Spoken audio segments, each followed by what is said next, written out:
सदाशिवसमारम्भां शङ्कराचार्यमध्यमाम् अस्मदाचार्यपर्यन्तां वन्दे गुरुपरम्पराम्.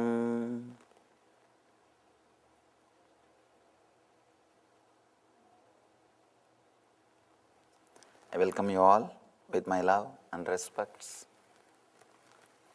From today, before entering into the sutras, I'll answer your questions related to yesterday's discourse or any other related subject. You can put your questions in writing when you leave the discourse hall, and same way, people who are watching through internet can send your questions through email. So, we'll enter into the session. I welcome you all with my love and respects.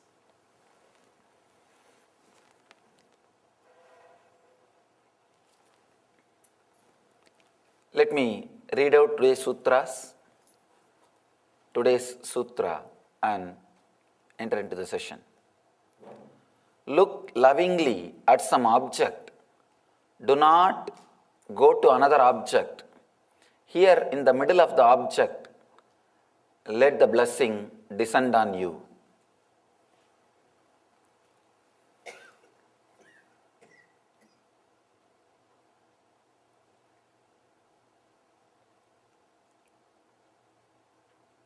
Human body is created specially to achieve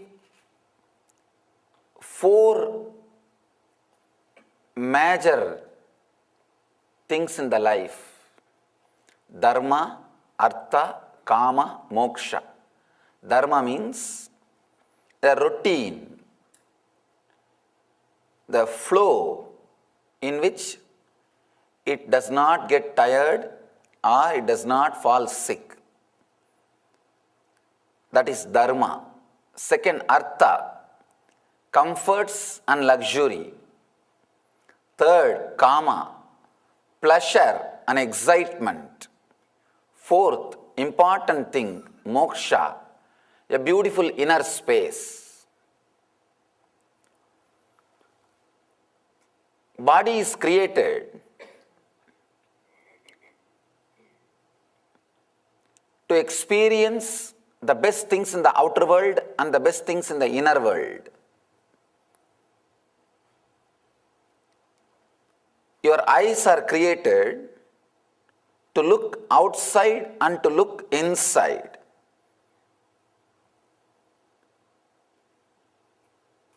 There is a beautiful description in the tradition about this Kundalini's awakening. How to know whether our higher consciousness is awakened or not? How to know whether we have started evolving in the spiritual life or not? They say a very beautiful taste you will start feeling continuously inside the throat. The experience of the Amrita will start happening. And a beautiful, clear, serene visions will start happening inside. Whenever you start looking inside, you look beyond fear and greed. Whenever you start looking outside, you look through fear and greed. World is given life by your vision. Same way, the experience of the divine also given life by turning your vision inside. Jagat or Ishvara. If your vision is towards outside, Jagat comes to life. If your vision is towards inside, Ishvara comes to life. Jiva is the point from which you can decide whether to look at the Jagat or to look at the Ishvara. In the Vedic tradition, these 3 concepts are basic concepts: Jiva, Ishvara, Jagat. Jiva means the individual self. If the individual self is operating externally, if it is functioning towards the outer world, towards the outside, it sees the Jagat, means world. If it is going inside, if it is turning in, it sees Ishvara, divine.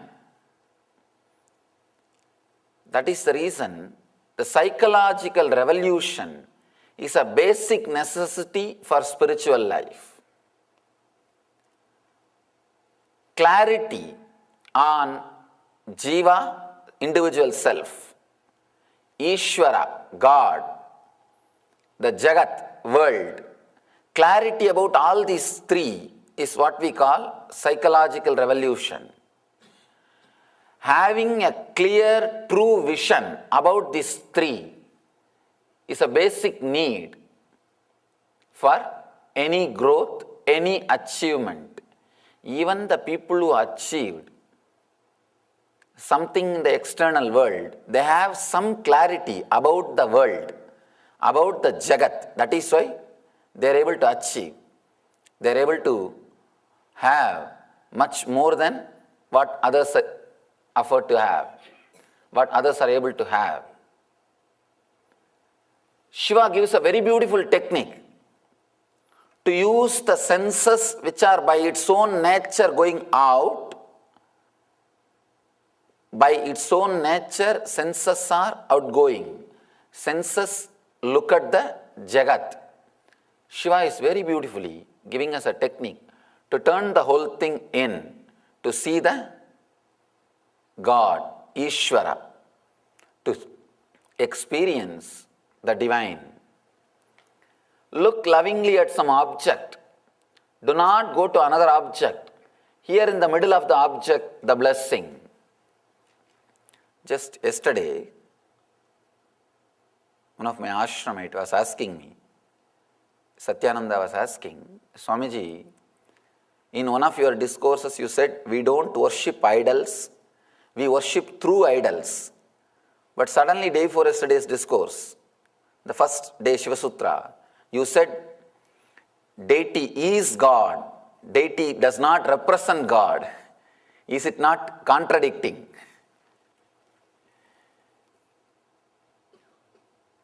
Seemingly contradicting. Understand? Seemingly contradicting.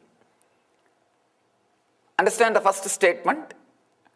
We don't worship the idol, we worship through the idol.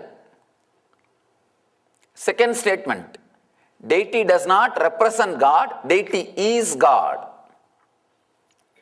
Worship through idol happens only when you feel deity is God. Not when you feel deity represents God. When you think deity represents God, even then there is a gap between you and the divine. You have some idea. Only half of your energy will pay attention and devotion to this object which is in front of you. See, basically, you cannot conceive the idea of God or divine as long as your mind is functioning in the physical frequency. As long as the body and mind is functioning in the physical frequency, naturally you cannot conceive, you cannot understand something which is beyond your frequency. In the dream state, you cannot conceive a life or consciousness in the waking state exists. You cannot remember, you cannot understand anything about waking state in the dream state. Whatever idea you may have about your waking state, in the dream state is only idea, not the reality. Not the reality. In the same way, in the waking state, you cannot have any idea about the superconscious state, about the divine. So naturally, you need to have something which you can connect or relate. When you really disappear into that, only then you experience the higher conscious state. It's like a strong nightmare, how it wakes you up, how it brings you out of the dreaming state. See, your whole inner space, when you are dreaming, your whole inner space should be shaken by any one object. Only then you will come out of the dream. For example, you are dreaming as if a lion is chasing you or an elephant is chasing you. And the dream itself, you have an idea. I think in the form of elephant, my own desires or fear is chasing me. You won't get up. Surely, you will not wake up. Only if you are sure, yes, elephant is chasing me, lion is chasing me, you will wake up. You will be awakened. You will come to the higher state, to the waking state. Same way, during the worship, only if you feel deity is God, not, oh, I know about God, that energy is represented by this deity. No. Then again, your ego, what you know about God, only you are worshipping, not the God itself. Worship means where you need to lose your ideas. You need to lose your ideas about the divine. Only then the divine will start expressing itself. That is why deity is God. Do not think deity represents God. Only when you understand deity is God, worship through the idol happens. Till then, you will be doing only idol worship. There is a very beautiful sutra. Of course, this is also given by Mahadeva to a rishi, to another one disciple. It's a Tamil verse. Let me repeat that and I'll translate.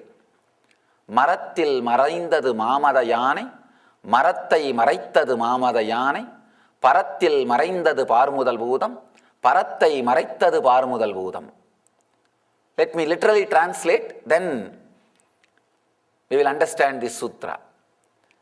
There was a beautiful statue of elephant carved in teak wood. When you see the elephant, the idea of wood disappears.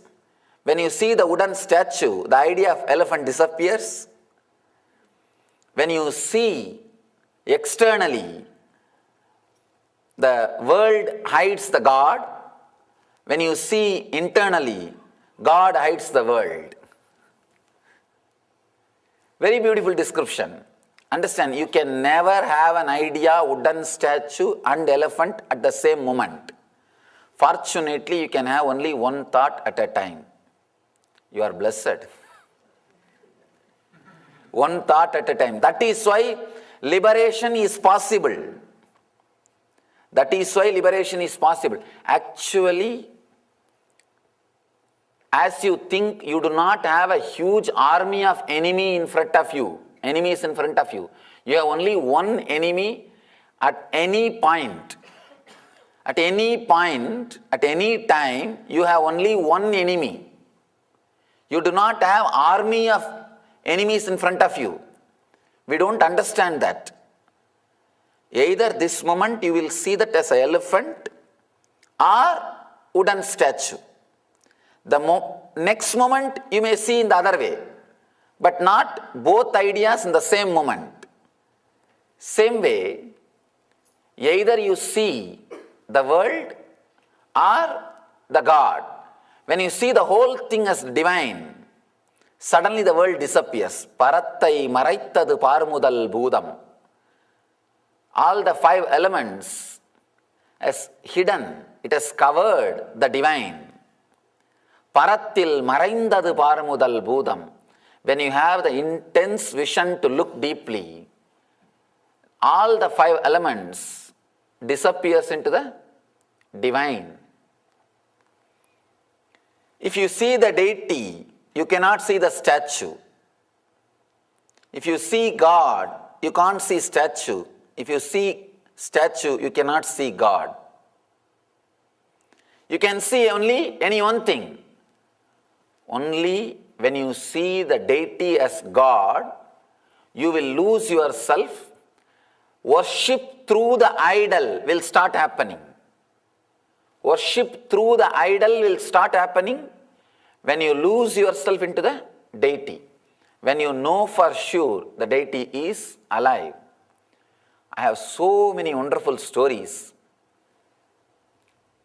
The moment I remember the power of this deity, the power of experiencing deity as God, I remember so many stories. One story from my own personal experience. Of course, I would have told this story many times, but it's okay. I love to tell this story. It is such a wonderful story. I was traveling in Gujarat.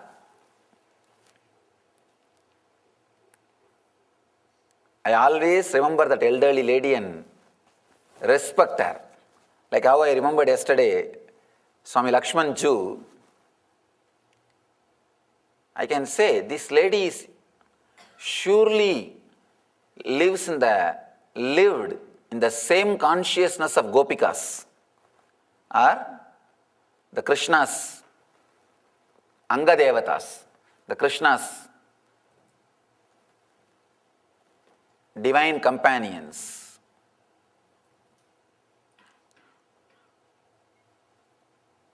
Fortunately, I had the opportunity to see this lady. I used to go from village to village. I'll walk easily. I was able to walk 60 kilometers per day. Morning I'll start, and after all, healthy young man, what is there? Just 60 kilometers. By evening, about the sunset time, I'll decide where to stay. In the nearest village, I'll decide to stay. Then after a few days, if I feel like starting, again I'll start. Gujarat is land of God. It is I was always told that calling God is local call in Kerala. In Gujarat is an intercom. Not even local call. It is an intercom. Now it is the land of divine. So still Bharat is alive in Gujarat. I always feel as long as Gujarat is alive, Bharat will be alive. I always bless. I remember Gujarat and bless. Always. Understand, feeding sadhus is such a wonderful thing. Even if you feed 2,000 useless guys and one enlightened sadhu, it is worthy. Because that sadhu's good feeling will save the whole place. It will just save the whole place. As long as Gujarat is alive, the Bharat Dharma will never die. It will be alive. It will be kept alive.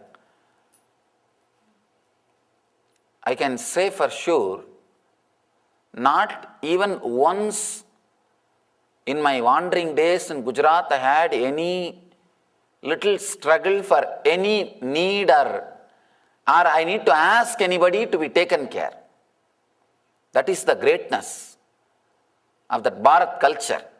Today we had Maheshwara Puja, giving food to the sadhus, and the tradition is alive with respect in Gujarat. You see, there are many other places, they may give food, but they may make that person stand in queue and give but in Gujarat I have never seen. Unless they give food to the sadhus, they will not eat. They will not give after they eat. If they have eaten, they will cook fresh food and give, or they will give the material to cook for himself to eat. Sadhus are never treated as beggars. Such a wonderful place. It is actually that culture still keeps many enlightened masters again and again happening. Because somebody who wants to do research in the inner science cannot afford to take up a regular job. You need to give him some time, some energy to do the research and go through all the confusions of ups and downs. See, the worst depression and the peak joy, both of them have happened in me at least a few thousand times. Only then the mind breaks, mind unclutches and enters into enlightenment. Understand, the peak and valley should happen few thousand times in the system. Only then system gets bored of the mind, the nagging mind, and divorces. Till then, no, I think it's okay, I can manage for a few days, only today, because I was having headache, my mind is not cooperating with me. But only when the system sees the peaks and valleys, it just decides, enough, let's drop. So he cannot afford to take up any regular job in which he needs to follow a regular routine, like a morning getting up, going and attending an office, attending same thing and consistently doing something, and again lying down in the same bed, same house, same life. He cannot afford. The person who lives in a normal life will be very normal.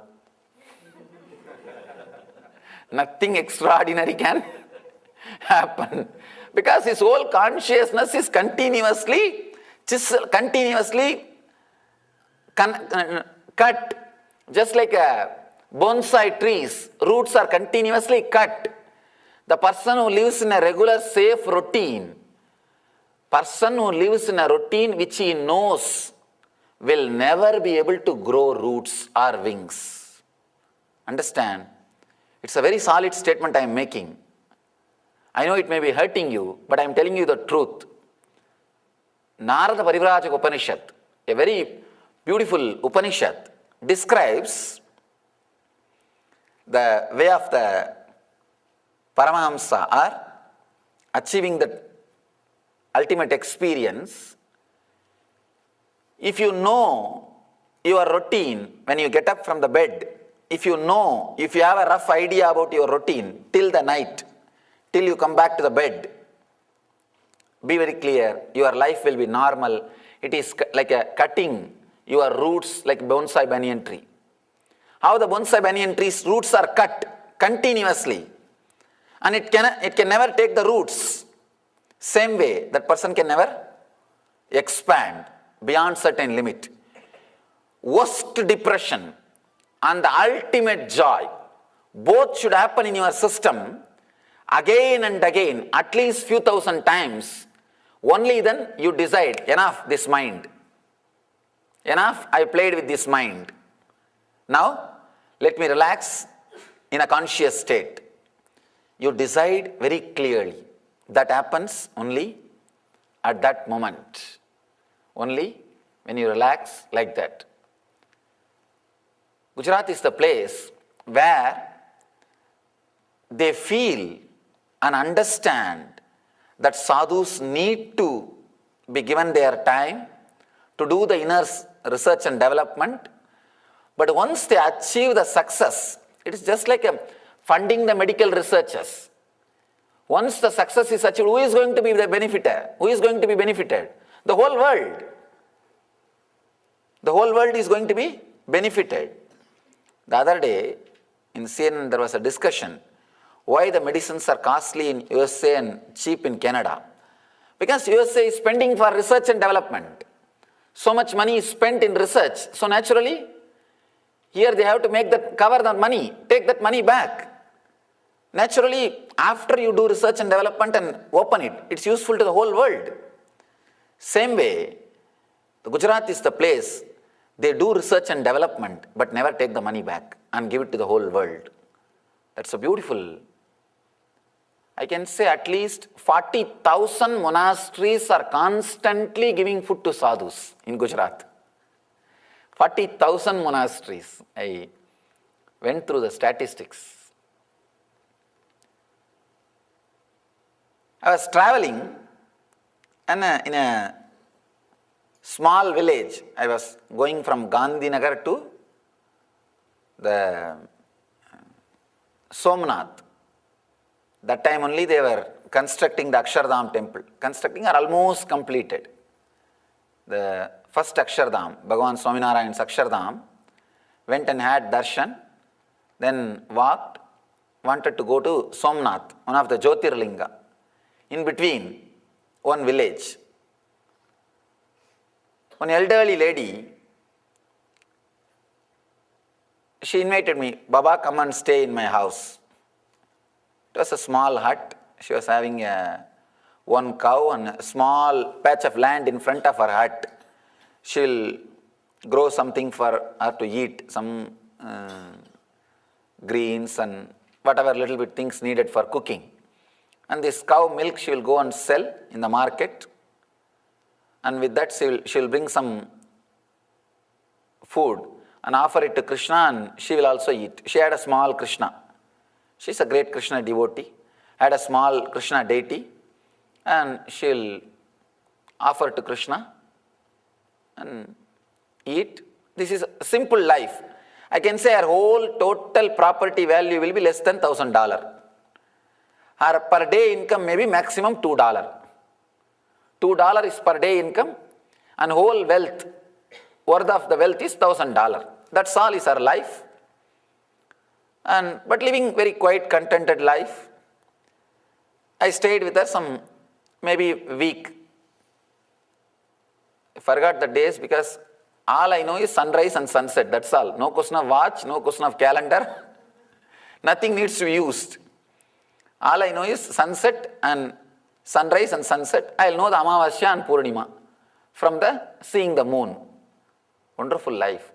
It's a life to be lived without remembering even the years. 1 week I stayed with her. Every night she will bring the food and keep it in front of that Krishna, and she will start talking. That is one thing.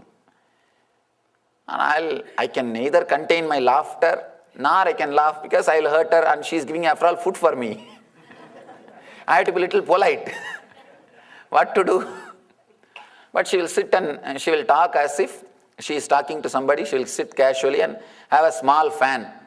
The hand fan, she will fan that Krishna deity, and she will tell, all right, please eat. She will tell so many things in Gujarati. I don't understand so much, but I can understand few words because many Sanskrit words are there in Gujarati.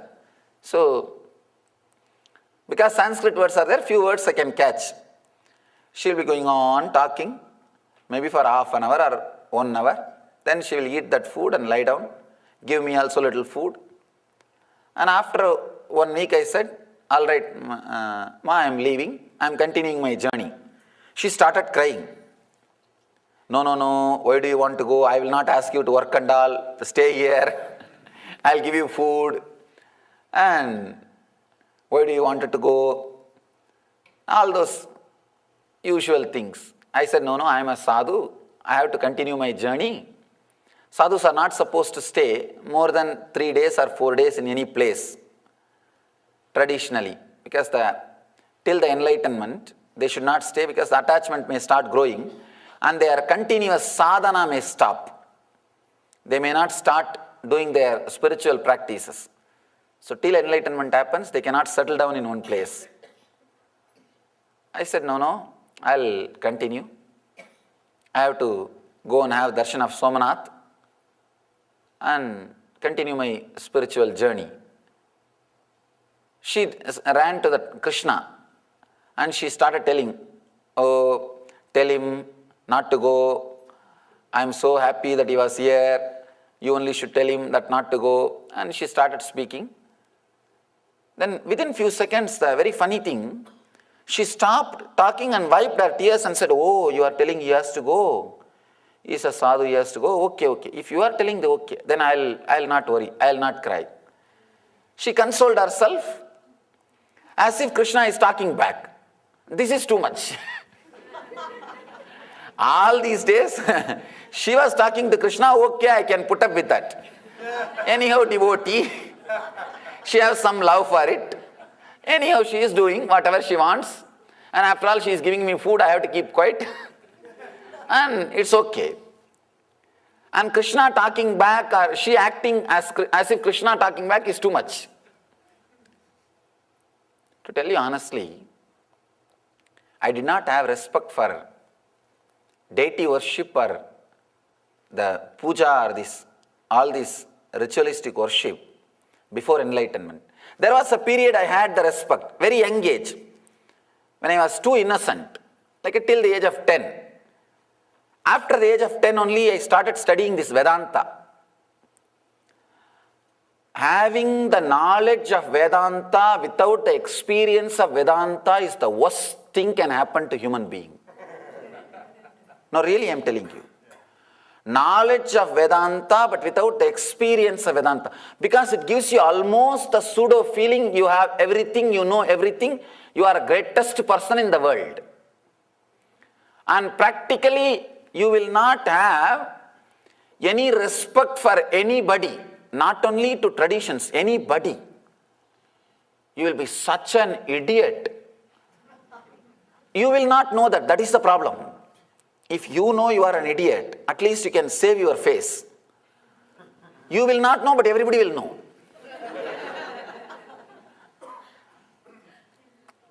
That is the worst thing can happen to human beings. Anyhow, I was in that mood. I had the knowledge, but not the experience. Experience has not happened. But the knowledge was there. So naturally, the Vedantic knowledge without experience adds so much of arrogance and intellect to you.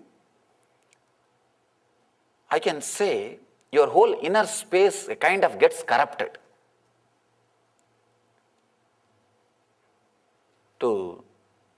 If you are feeling hurt, sorry, but I am telling you exact truth. I have seen hundreds of monasteries where people sit and study this Vedanta for 20 years.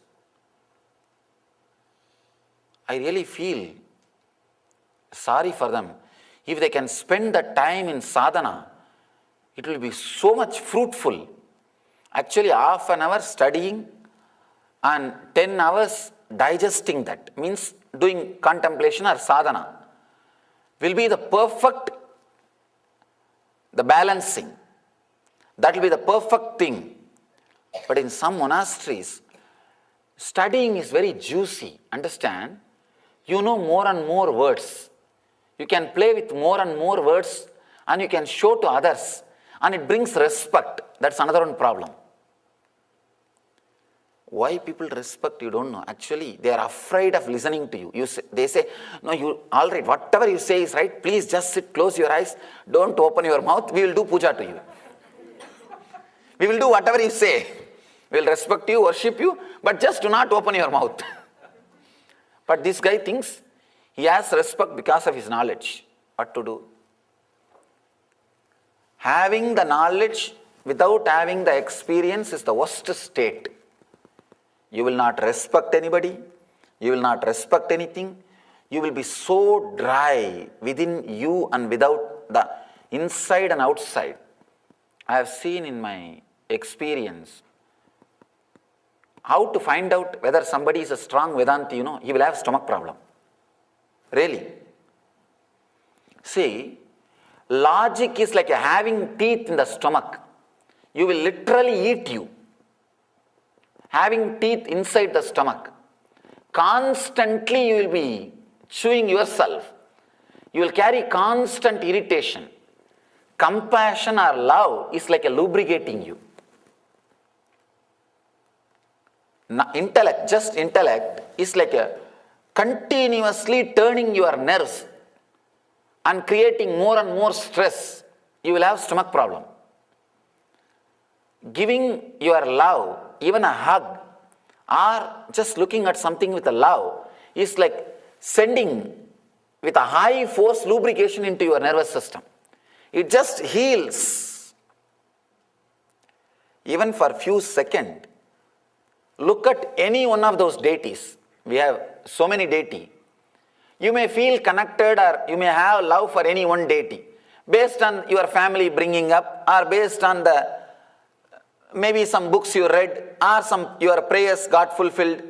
You might have prayed to Shiva and it got fulfilled, or you might have prayed to the Krishna, it got fulfilled, or you might have prayed to the Ganapati and got fulfilled, or you might have, from the very young age, you might have heard about Vishnu more, and you may be feeling connected. Any one deity, just sit there for 2-3 minutes, look at the deity with a very deep love, you will see your whole system will be lubricated. It's as if like a amrita, the nectar is spreading through your whole system. Sit and read some dry books, strong intellectual book. It is like as if your nerves are being turned or churned, or the stress getting created inside your nerves. I was a kind of such a sharp intellect, logic, never had respect. Till the age of, from the age of 10 to till enlightenment, I did not have respect for all these things where heart needs to be used. Because all my energy and time was spent in intellect, the knowledge. Did not give so much respect for the necessity of developing the heart. Anyhow, when I heard that she talking back about me going, the Krishna says, no, it's okay, don't bother. She is telling, oh, it's okay, oh, you are telling that you should go, I should be consoling myself, all right.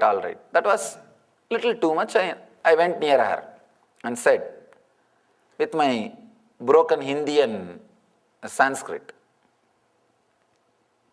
That time I used to use more words because there is no gap now. I forgot many of the Hindi words, stopped using. I told, Mataji, you are praying to Krishna, that is okay. But what you are talking as if he is talking back to you. This all illusion, you should come out of it. No, actually that is the way, because see, traditionally sadhus are respected more. Even we are addressed as Baba. Baba means father. So all grihis are like a one step lower. Householders are like one step lower. They are not respected in the Vedantic tradition much. So I had that same, I'm a sadhu. So I told, these are all illusion, you should come out of it. You should eat healthy food and stay healthy to come out of all this. And she was so innocent. She said, no, Baba, I'm not lying. Don't you see he is sitting? And she just held my hand. I promise, I saw Krishna there. He was sitting there. Just a simple child. I tell you, with what intensity you see me now, I promise, at least deeper intensity than that, I have seen Krishna there. He was there. Just small baby, as he was described in Bhagavata, with a small flute in the hand and putting his hand like this on the face, very innocently, with a peacock feather, all the uncleaned hair and very dirty mouth, all that food was there on the mouth and unwiped, and just that small little baby, he was there. The shock was from the very root center. Understand? The shock was from the very Muladhara chakra, from the root my being was shaken. It is, you can understand, even if I had the small doubt she is a saintly lady, I wouldn't have went and told her, you should come out of all this illusion and you should stop doing all this foolishness. You should be very healthy. I would have never told that. Such a simple, unassuming, no external expressions of any saint or a divine being in her. A simple lady, village lady, maybe 70 or 80.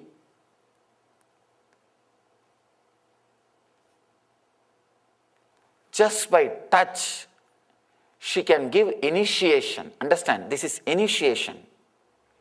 This is not just, she was able to transmit that experience into my system. It is not that when she held her hand, I was convinced Krishna is there. No, I saw clearly he was there.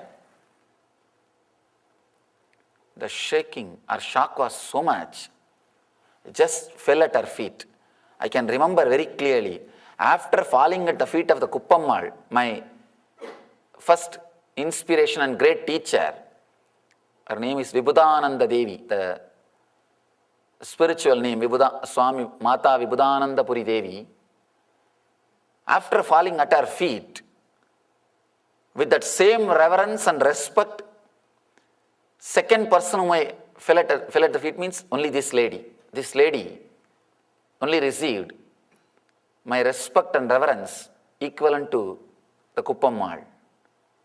I just fell at her feet and said, never ever call me as Baba. You are my Mata.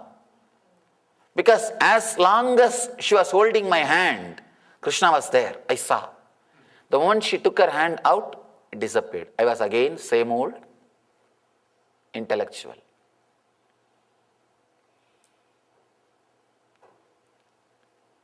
It was a very deep, strong experience.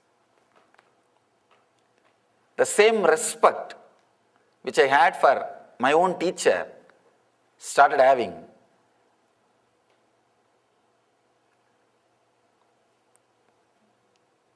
After that, I never ever had doubt or disrespect about this Murti Puja or this worshipping the deity.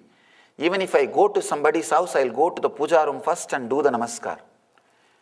Sometime my own photo also will be there. Even then, I'll not bother. First thing I'll do, show the camphor and do namaskar. You do not know in whose house who is staying, in whose house who is residing. You do not know. Never take deities for granted. We take deities for granted because it is available for sale. Never ever take deities for granted. When I fell at her feet, she was not able to understand. She said, Baba, what are you doing? Actually, she stopped me and falling at her feet, and she was so respectful. Afterwards, I had a small little chat with her before leaving. She was so innocent, she was thinking, even if she is living with Krishna, then such a small person like her can have darshan of divine and living with Krishna. She was thinking that all sadhus would have had vision and darshan and they are living divine life. I said, that shows your innocence. I know how many people are meditating for years to have the glimpse of the Lord. And here is a lady, she is living with him from morning till night. I have seen. She will lock that small hut and go for that selling the milk. There is nothing inside the hut to steal. Even if some thief comes, they will drop something out of love and the compassion and drop something inside and go back. There is nothing except 2-3 bricks for head and 2-3 gunny bag for lying down. But she will lock that room carefully and go. And I will ask her, why are you locking? No. If some dog comes and hurts Krishna, what to do? If Krishna, slowly if he goes out and he gets hurt in the road, what to do? Such a deep feeling connected. I can see in her eyes how she sees the Krishna, how she looks at the Krishna, how the very vision is so beautiful, so clean. I never miss a chance to tell this story. Unfortunately, I tried my best, I was never able to get her photograph. After Enlightenment, after the organization was created, I personally, specially sent people, tried to trace We were able to locate that place, but she passed away. She was no more, and we were never able to get her photograph. I wanted to get her photograph and put in all our temples as the ideal of Murti Puja. Person who lived with God through the deity worship. I wanted all our temples to have her photograph so that people will remember how an innocent village lady lived such a divine life of living with God. But unfortunately, we were not able to get photo, because in India the village's photography and all is unknown. It's never even heard, at least in 10 years ago and all. Anyhow, at least we can remember her and offer our respects. Here the sutra which Shiva says, look lovingly at some object. Do not go to another object. Here in the middle of the object, let the blessing happen to you. You see, you do not even have to choose a deity. You can choose anything with which you feel connected. If it is Coca-Cola bottle, okay. But the problem is, with Coca-Cola bottle you will have only lust, not love. When you see that bottle, you will think only what I can get out of it. Understand? Looking with love and looking with lust are two different things. When you see a beautiful man or woman, when you look, you only look what I can get out of that person. Then it is looking with lust, not with love. Love means what I can add to that person. What way I can be of some help to that person. If you decide or think of adding something, then it's looking with love. The moment you see and you start calculating what I can get out of that person, it is looking with lust. Understand? Looking with love, looking with lust, two different things. Here Mahadeva says, not only two different things, diametrically opposite. Diametrically opposite. Here Mahadeva says, look lovingly at some object. If you use the divine objects, it is lot more easy, because the possibility of lust is less. Possibility of love is more. From the young age you are taught to look with a love and respect. So it is easy to connect. It is easy to relate. Have any one deity or the photograph of the God or Guru. Try to look with a deep love without moving to the other object. Understand? That is the main. That is the basic thing. Do not move to the other object. The moment you start jumping to the other object, you are tired of this object. The love has disappeared. Understand? As long as love is there, that object is unique, not number. Not number. For example, if you are just a worker, maybe a clerk or a attendant, just a clerk in the office, if you die, nothing will stop. Somebody else will come, replace you. The job will continue, life will continue. You are just an utility, number, figure, that's all. But if somebody is in love with that same clerk, if that clerk dies, that person will never be again the same. Wherever you are just a number, even if you die, that mechanism will not suffer. Wherever you are in love with some object or person or somebody is in love with you, you become unique. naturally your death cannot be replaced. That person will miss you. That person's life will never be the same again. Love makes things unique. Love makes things unique. The other day, we were having an energizing ceremony here in the temple.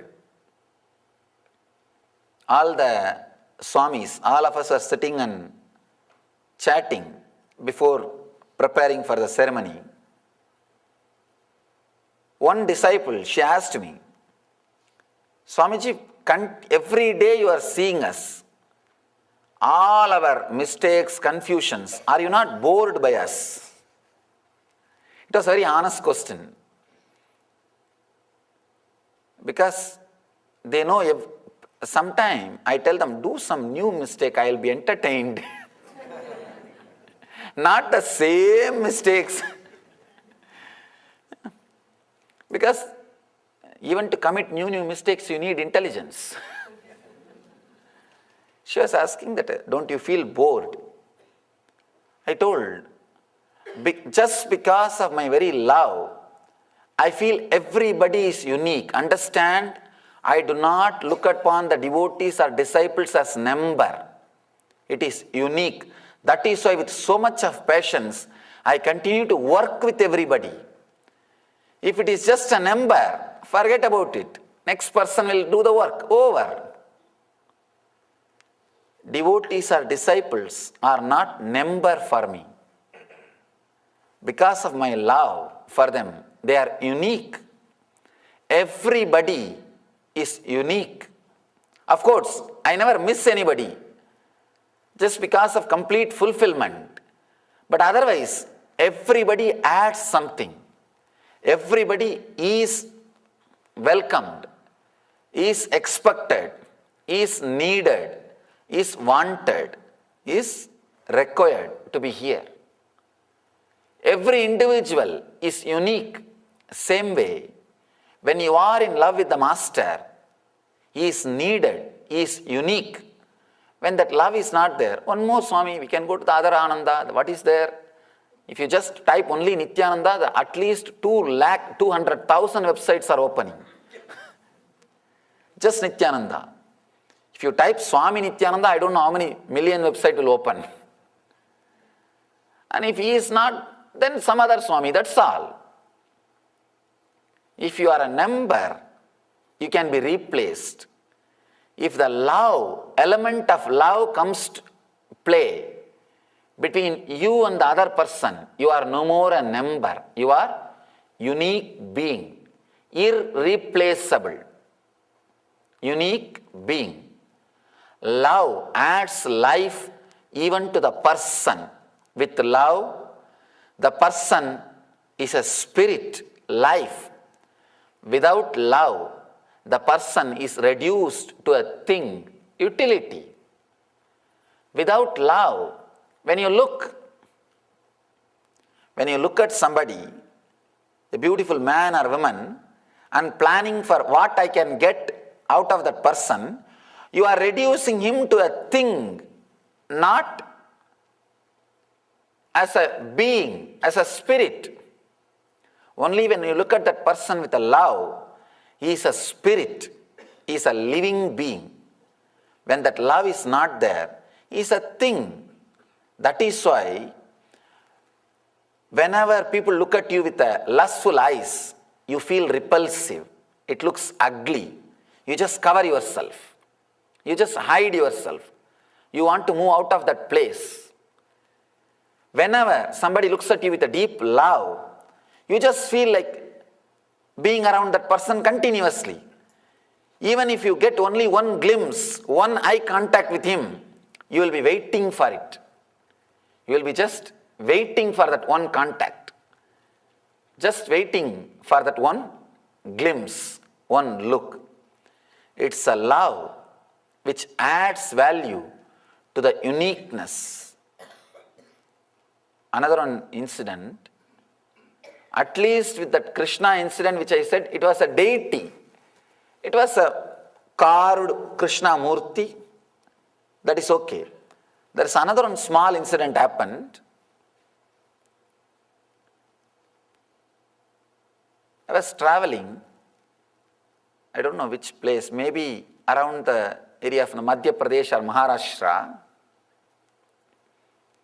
There was one small tree, and under the tree the 3 bricks which is used for construction is kept with turmeric powder applied on it and some puja being done.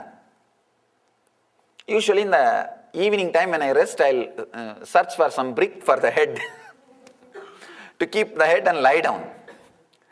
I saw that area, nobody was there, just the 3 bricks were there, and I do not know that it was being worshipped by some villager as a deity. And I just picked up that brick and put it for my head and lie down.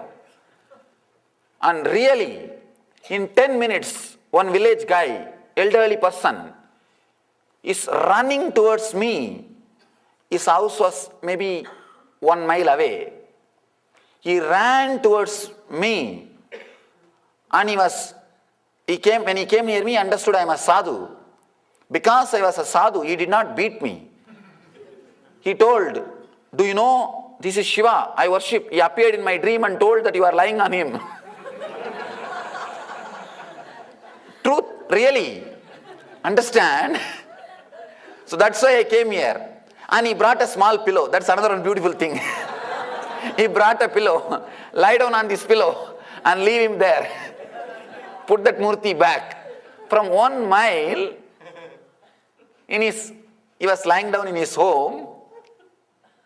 He says, "I had a dream. Shiva told me that one sadhu is lying on me. Take the..." And he brought the pillow and told me to put the brick that side. We don't know who all are having connection to what all. Just this deep love for that ordinary brick, which is used for construction, can create a telepathy power in him. Understand? I read an article. American Army is trying to develop telepathy power to use during the war times. They are doing some research and development to use this telepathy, sending message through the mind. Understand? Ordinary villager, just his love for a brick. Of course, I'm afraid to use the word brick again now. He may get a...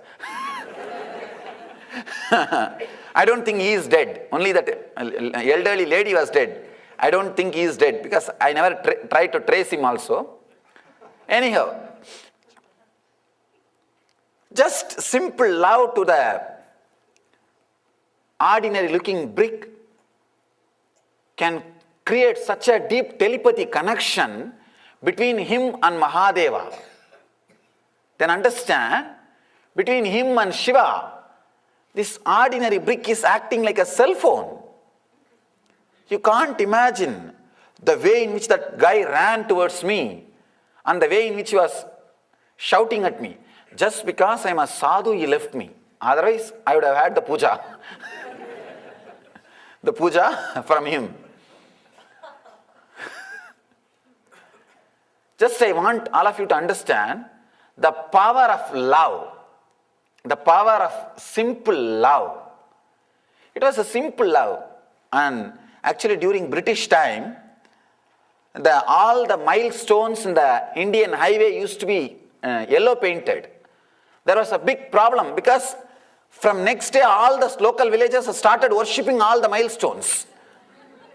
No, really. Then they changed the color and changed it to green paint. Because for Indian villages, nothing is needed. Just a clear some shape is enough. Everything is God for us. Everything is God for us. Let me describe this incident that may throw a deeper light for you.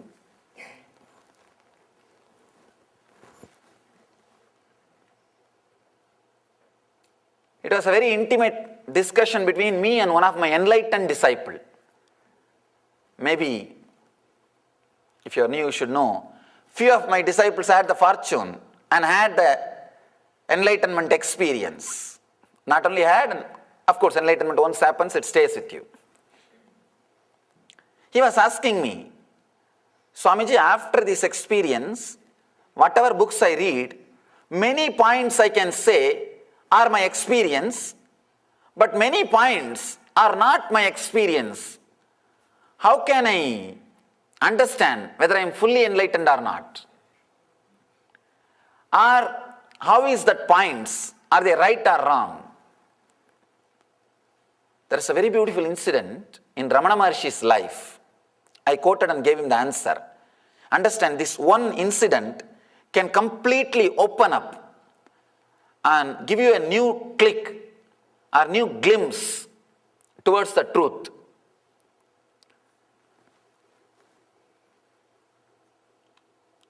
Ramana Maharshi says in his teaching, when in his conversation, I never read any spiritual literature or the literature related to spiritual knowledge except one or two books before enlightenment. He says, I achieved the Brahmajnana without knowing the word Brahman. And after I achieved the experience, when I was going through the books, I was able to clearly experience whatever is written is my personal experience. This was the discussion he was doing. Later on, some disciple asked him, Bhagavan, how can every word written in that book can be your personal experience? He was bringing up some point in that book. It is written like that, some traditional book. Enlightened masters can do all this. But in your experience, you are not doing all that. Some materialization or miracles. Bhagavan says, when I say all those things are part of my experience, my inner space is so vast, I can see very clearly, including materialization, everything can happen. It is not necessary that I should do it and show. But in my inner space, I can see very clearly it can happen. Understand? If you have the clear confidence and feeling, yes, I can see the divine. It can happen in me. I have such enough inner space and love. Be very clear. Already you passed that state. You passed that much. You can now start the next level. You can now start the next things. You don't need to sit there and prove. Sitting there and proving is only needed as long as you have doubt. You have doubt. Bhagavan says very beautifully, I am very clear. The materialization can happen inside my inner space. I can very clearly do. That is the reason. I don't have to prove myself or to prove to others that I can do. I asked him, do you have that clarity? He said, yes. I do. I am very clear. I can do it. Only thing I do not, the feeling is not coming up strongly from the naval center. That any thought has to come from the naval center, only then you will be able to execute. That is not happening. But the possibility is there inside the body. I can feel very clearly. My nerves are saying it is possible in me. See, your nerves will never tell lie to you. Your mind will tell lie to you, but never your body. Your nervous system will never tell a lie to you. Your nervous system can never tell false things to you. He said, I am very clear. I can do that. Then that's all. You do not have to prove. Understand, when you have this love, your inner space will become such, there are many things you will not ask to be proved. You will not asking for the clear logical reason. Suddenly you will just feel connected. That's all. Sometime, even if you hear from other people very logical criticism about the master, you will not bother to hear. You will say, get out, get lost. I am not interested in listening to you. That is the time they blame that you are hypnotized. You are mesmerized. You have become part of some cult. You have become part of some sect. People who cannot experience, understand the space of being in love with the master cannot understand the truth. That's why I always tell, we are not cult, we are a culture. Understand, there is a big difference between these two. There is a big difference between these two. When you are in deeply love, you will see the uniqueness of the truth, and everything will become alive, reality to you. And you will see every step you take in your life feels ecstatic, feels joyful. I cannot imagine from 1 mile somebody running with a pillow saying that you are sleeping on my God. Understand the strong telepathy connection. With an ordinary brick, I am sure nobody saw and called him in cell phone, because those days there was no cell phone in the villages. And surely nobody can see and go and tell him. And if somebody went and told him, he would have only brought the stick, not the pillow. But he brought the pillow. He says, Shiva told me, you are lying on him, you have the pillow and leave him, put him there, back in his place. Love can create such a deep connection, and it can open up many dimensions in you. It can awaken many possibilities in you. So understand this technique. You can try, even in this next gap, you will have a small break. Every day we will see 2 sutras. 2 sutra and a small break. We will have, even this small break, try to go and sit in front of any one deity which you really love, or any other object which you really feel loving. Sit in front of it. Look very deeply, lovingly. Just become look. Let your consciousness be completely centered on your eyes. Let your hand, leg, body, everything lose its very existence. Let you forget about all those things. Let everything disappear. Let you just become eyes. Look deeply, with a deep love, for few minutes without jumping into the other object.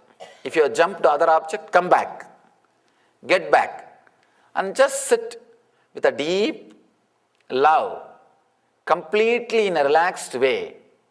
You will see a very deep silence, very deep bliss, very deep blessing starts coming out of your system. You need to understand one more thing. All techniques can lead only to peace. When the peace settles inside your system, bliss will explode. Do not expect the bliss which is being expressed or shown in my body language. Meditation will lead you only to peace. And when the peace settles inside your system, when your nerves are cleaned, when your nervous system is cleaned by the peace, the settling peace, the bliss will explode. You will start expressing the bliss which is expressed in the master's body language. Try this meditation technique with any one deity, with a deep love and silence. Let the blessing happen to you. Let the blessing happen to everyone. We'll have a small break. And after that, we will have the next session, the next sutra, and few of your question answers. If you have any question, you can drop, leave your questions here, I'll answer. Let's gather for next session. Thank you.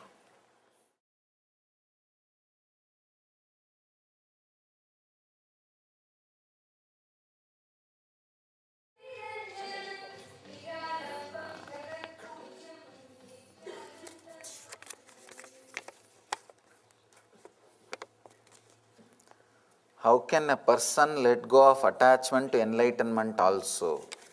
Just become enlightened, that's all. This is a nice question.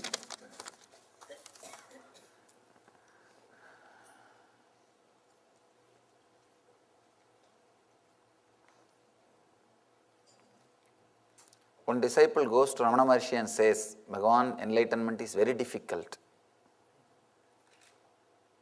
And Bhagavan says, no, it is very easy. Because to achieve something else only you need to work. To achieve enlightenment, if you just keep quiet, that's enough. It will happen. I tell you, it is neither easy nor difficult. It is. It is there. Even if you say easy, you make it little difficult.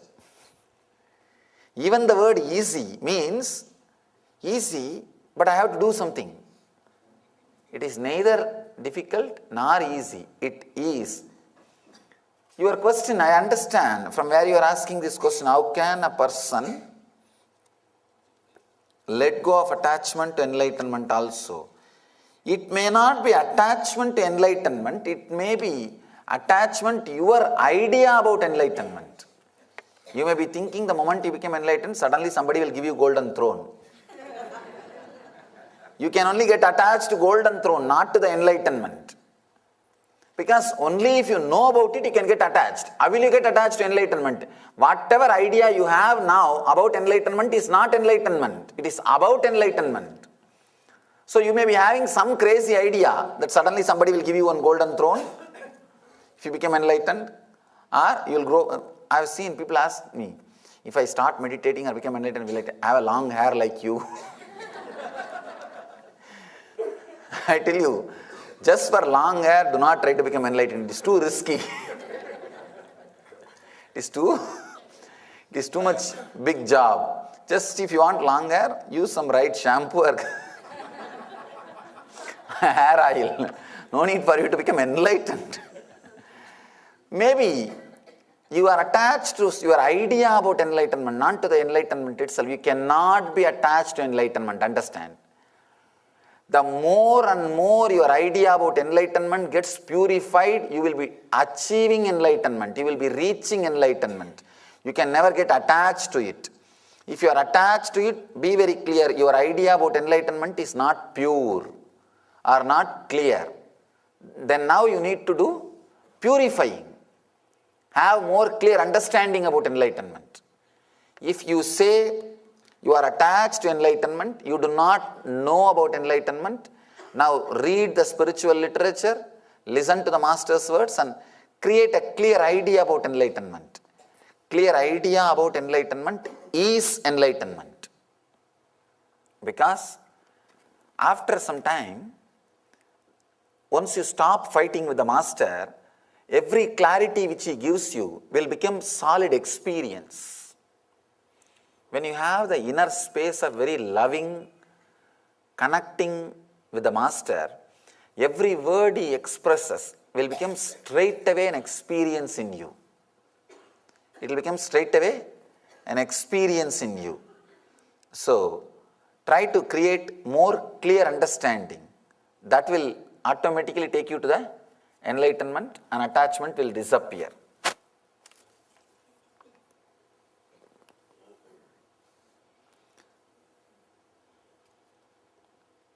When I gaze at the Murti, it seems that as my body deeply relaxes and body sense disappears, that I am looking through Anya and not my two eyes. Should I correct and return to my two eyes and or allow gazing through Anya?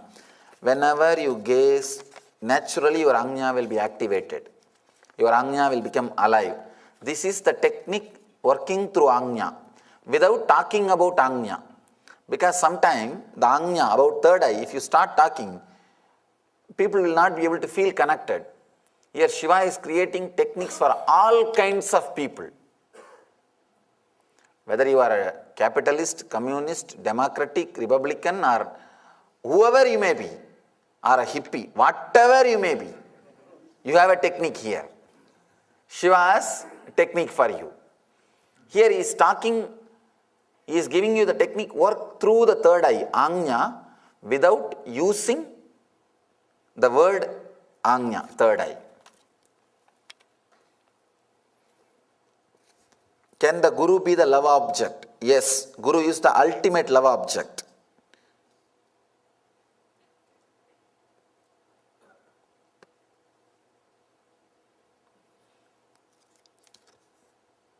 I belong to my Guruji, so much gratitude for beautiful knowledge given, so beautiful. Jai Gurudev. Wonderful. Guru can be the object of love. I can say Guru is the closest form to the enlightened consciousness. By focusing on an external deity, will that lead us to find God within? This is a beautiful question. Understand, when you are looking with a deep love, the boundary external and internal melts away. Love has an intense ability and energy to melt the boundaries. That is why constantly you are seeking, you are asking for it. Whenever you are touched with a deep love by somebody, or whenever you touch somebody with a deep love, the boundary between you and that person merges. It opens. You expand. It is as if you are living with two bodies. You are living inside two bodies. The suffocation disappears. You have more space now. You have deeper enjoyment. You have deeper joy now. So expansion happens when you are really in love, in tune. The deep love takes you to the boundarylessness. So when you are looking at the object with a deep love, you will see the boundary, internal or external, disappears. See, the same thing which is in the, which you see, when you see it with fear and greed, it appears as world. When you see it with a deep love, it will become God. The Ishvara or Jagat, both are same. How the Jiva looks at it is going to decide whether you are going to perceive Jagat, world, or the Ishvara, God.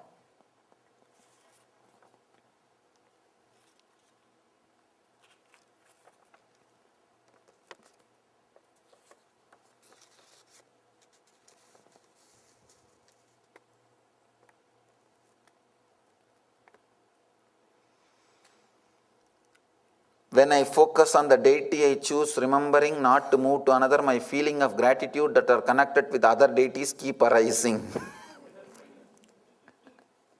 Understand, this is what your mind, when you are not focusing, those gratitude will not arise.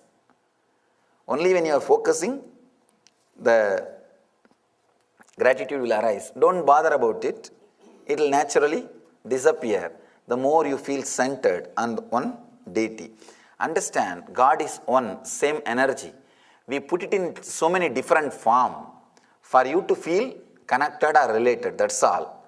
If you understand that one truth, then you will be able to connect. Yesterday's Shiva Sutra discourse, you taught us about Ajapa Japa mantra to be repeated 24 hours. How can we repeating the Soham mantra during our sleep? Understand, if you are breathing, the breathing sound must be happening. In deep sleep, don't you breathe? I think you are breathing, that's why you are here. If you are not breathing, you should not be here. And As long as the breathing is happening inside your system, the repetition of the Soham mantra happens. In the deep sleep, because you are not aware, you don't hear that mantra. In the waking state, because you are too much filled with noise, sound inside, you are not hearing. If you are silent during waking state, you will hear the mantra. That same silence will penetrate your deep sleep state also as awareness. Then you will be able to see the mantra, ajapa ajapa. Bring silence, that will bring awareness to your life. What is love? How does one love? Wonderful question. At least now you asked.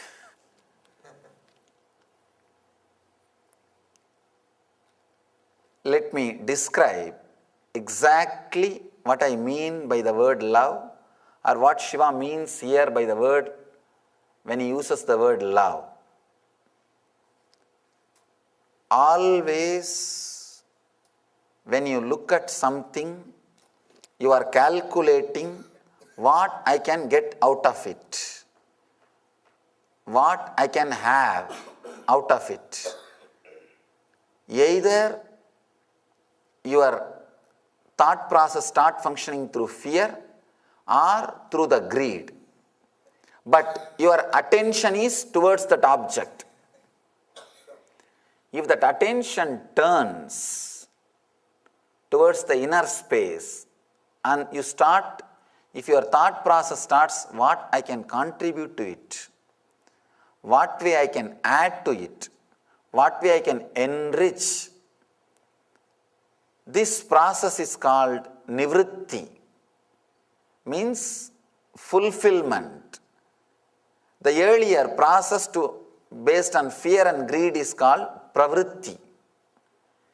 If the process in you is a pravritti, asking what I can get out of it, what I can have from it, it is asking, lust. If the process is nivritti, what I can add to it, what I can contribute to it, it is the process of love. To tell you honestly, no mere words can express exactly. I am trying to use more and more words so that some word will click with you. Some click will happen to you. That's all I am trying.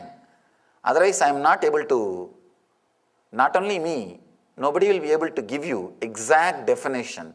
It is an intense experience. These are few strong experiences which can't be verbalized. Maybe the words which I uttered can give you some idea and create some click. That click can lead you to the experience. Let's enter into the next sutra. Next sloka is the 59th sloka. I'll answer this question later on. Let me read the sutra.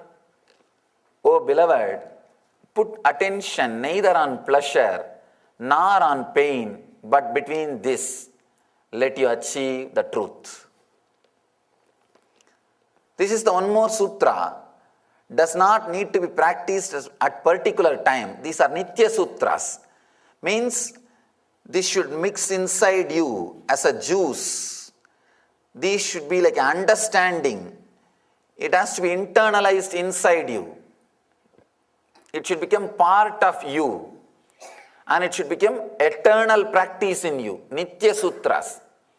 I can classify the Shiva Sutras into 3 categories. Nitya Sutras. Once you understand and internalize, then that is enough. Every day it will start practicing itself. Nothing else is required.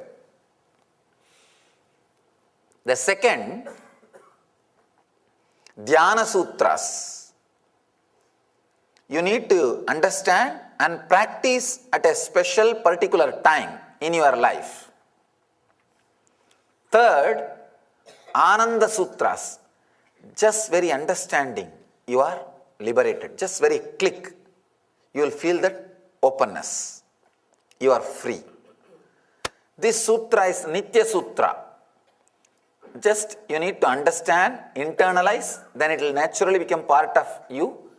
Your very being will start expressing itself. This same understanding. Put attention neither on pleasure or on pain, but between these. Continuously, either you expect pain or pleasure in the next coming moment. You constantly think, what next? And immediately, if I do that, what am I going to get? Whether it is going to bring pleasure or going to bring pain. What is it going to bring? What is it going to do? How am I going to handle it? Either you visualize pain or you visualize pleasure. Mahadeva says, do not visualize pleasure or pain, just be. Again, one more technique to throw you back to the center. Throw you back to the present moment. Actually, to tell you honestly, all 112 technique can be expressed in one word, be unclutched. But we are not so intelligent to listen one word from one master once and then be unclutched. So I have to add the same thing, be unclutched, be unclutchedly unclutched. And unclutching is the ultimate unclutching. The clutching is not the useful thing. These are the 112 sutras, that's all. That is the truth, nothing else. I have to use so many words to remind you constantly, that's all. Actually, it is like driving the teaching into your head. Exactly the same thing which I was speaking yesterday, balancing between rajas and tamas. That same thing Mahadeva is expressing in a different way, in a different expression. Do not put your attention on pain or pleasure. See, yesterday, what the technique which I was talking is, if you can catch the glimpse of that, how your body feels when you are having rajas, if you catch the glimpse, how you feel agitated during rajas, then that technique is for you. If you are not able to catch, there are some people, even if you sit 10 times in roller coaster, you will not be able to catch how the rajas is activated in your system.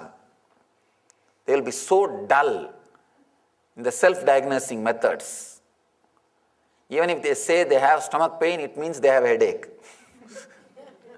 Now, sometime in Ayurvedic system, doctors will not believe what you say. They will directly diagnose. Just like how the animals are treated. They will directly diagnose. Because you lost connection with the nature. You lost touch with the nature. You lost touch with your own body. So if you are not able to find out the imbalance of rajas or tamas here, at least you can find out based on your mental emotion. I think that will be a lot more easy. Finding out whether you are caught in the pain visualizations or pleasure visualizations. You are continuously expecting next going to be pain or pleasure. Usually we expect only pain.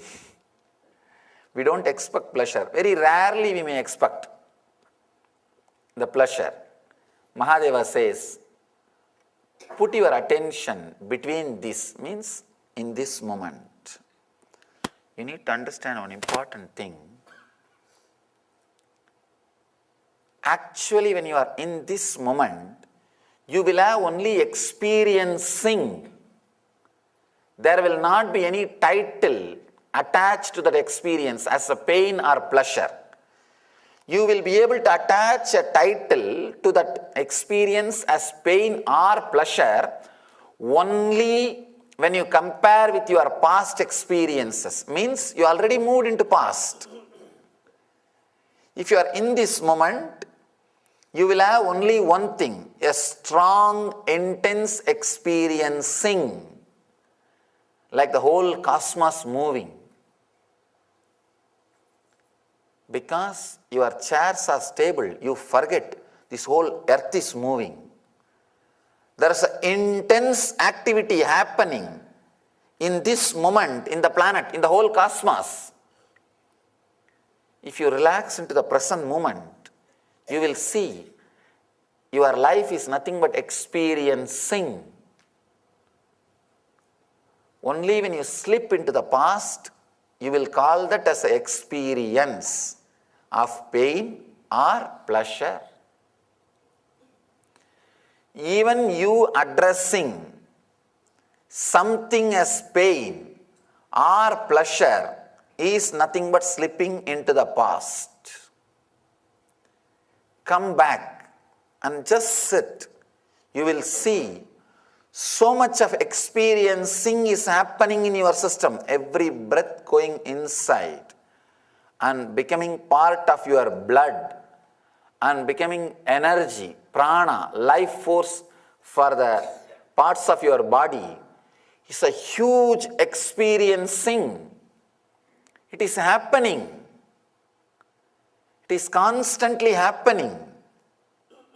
I tell you, just come down to that experiencing. Means the life permeating you, life penetrating you, life flowing through you. You will see what you call as pain or pleasure is too small, petty, negligible. You'll suddenly see life is experiencing, not just experience. Put attention neither on pleasure nor on pain, but between these two, let you catch the truth. If you stop your mind moving towards pain or pleasure, it has to fall into bliss. No other way. There is no other space to go about. Suddenly you will see it falls into the peace and bliss. Nothing else needs to be done. Just for few moments, decide not to let the mind go to pain or to the pleasure, just to the center, just to the bliss. The moment you stop these two movements, automatically it will fall into bliss. Actually, one reason why the Shiva Sutra has not become so popular like other scriptures, because it gives too many wide variety of options and techniques. The branding was very difficult. Usually, if it is one particular thing and 10,000 people are talking about it, it will become very popular. Easy for selling, branding. But here, Mahadeva has not created this book for selling. He has expressed all the great truths he discovered through his research and development. Every experience, he has verbalized it and spelled it out. He just decided, in future, whoever wants to take up one line, one sutra, and create a tradition and philosophy, let them do. Here I am expressing the whole encyclopedia.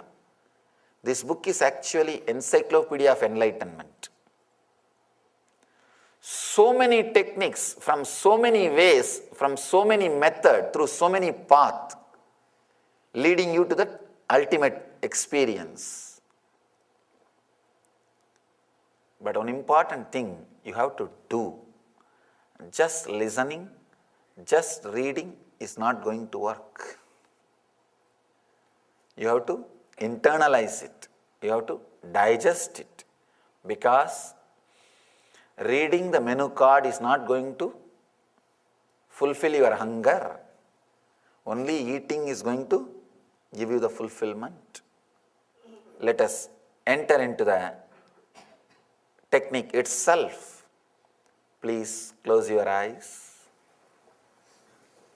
Sit in a very relaxed way.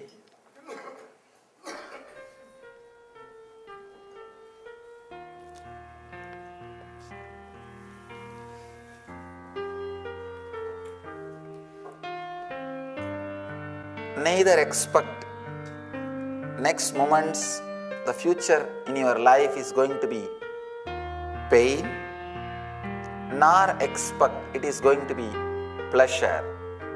Just be in this moment.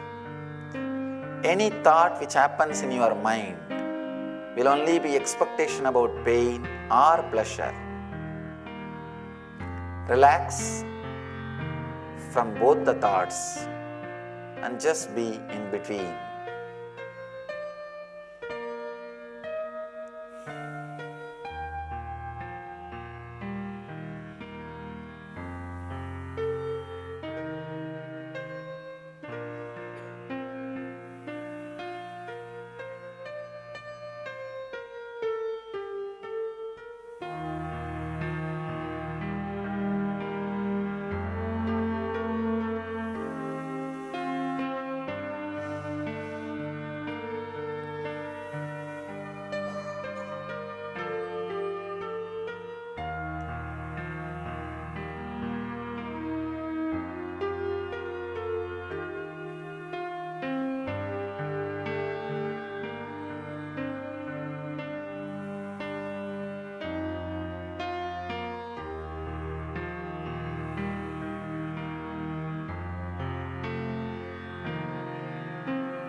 Whenever your mind slips into the thoughts which may create pleasure or pain, bring it back.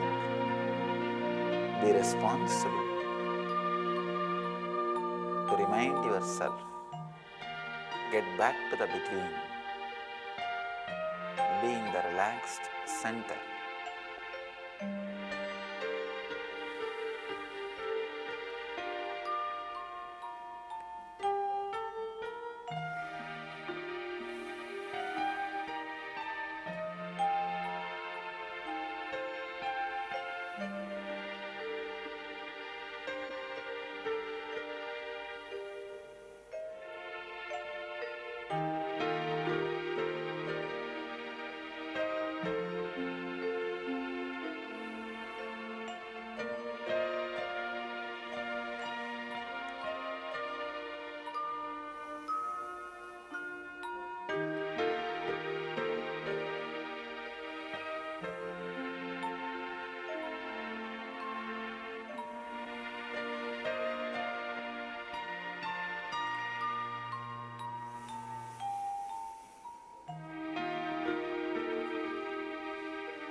Shanti, Shanti, Shanti.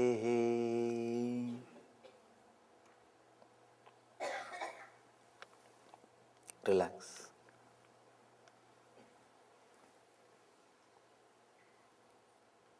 I am speaking on all these techniques so elaborately to bring them back to life and put it on record so that for future it is preserved and for seekers it is available to practice. Try any one technique which clicks with you, you will see the ultimate truth.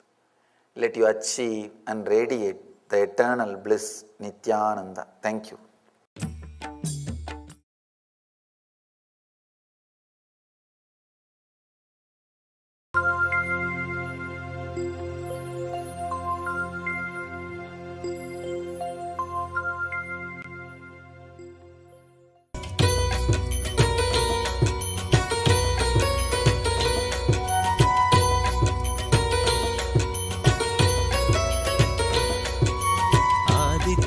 हृदयं पुण्यं सर्वशत्रुविनाशनं जयावहं जपे नित्यम् अक्षयं परमं शिवं कोटिसूर्यस्वरूपिणम् आनन्दगन्ध ईश्वरं भक्तहृदयनिवासिनं नित्यानन्दं नमोऽस्तुते कोटिसूर्यस्वरूपिणम् आनन्दगन्ध ईश्वरं भक्तहृदयनिवासिनं नित्यानन्दं नमोऽस्तुते सर्वमङ्गलमाङ्गल्यं सर्वपापप्रणाशनं चिन्ताशोकप्रशमनम् आयुर्वर्धनमुत्तमं कोटिसूर्यस्वरूपिणम् आनन्दगन्ध ईश्वरं भक्तहृदयनिवासिनं नित्यानन्दं नमोऽस्तुते कोटिसूर्यस्वरूपिणम् आनन्दगन्ध ईश्वरं भक्तहृदयनिवासिनं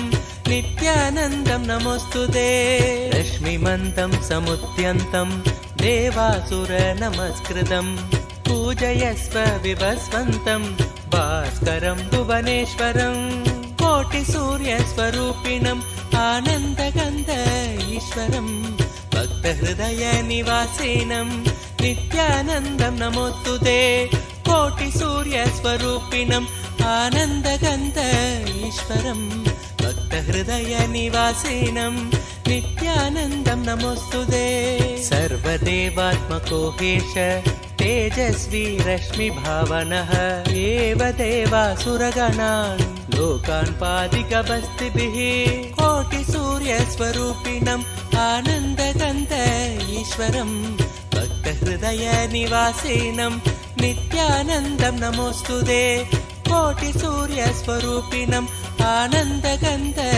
ईश्वरं भक्तहृदयनिवासिनं नित्यानन्दं नमोऽस्तुते एष ब्रह्मा च विष्णुश्च शिवस्कन्दप्रजापतिः महेन्द्रो धनदकालो यमः सोमो ह्यपाम्पतिः कोटिसूर्यस्वरूपिणम् आनन्दगन्ध ईश्वरं भक्तहृदयनिवासिनं नित्यानन्दं नमोऽस्तुते कोटिसूर्यस्वरूपिणम् आनन्दगन्ध ईश्वरं भक्तहृदयनिवासिनं नित्यानन्दं नमोऽस्तुते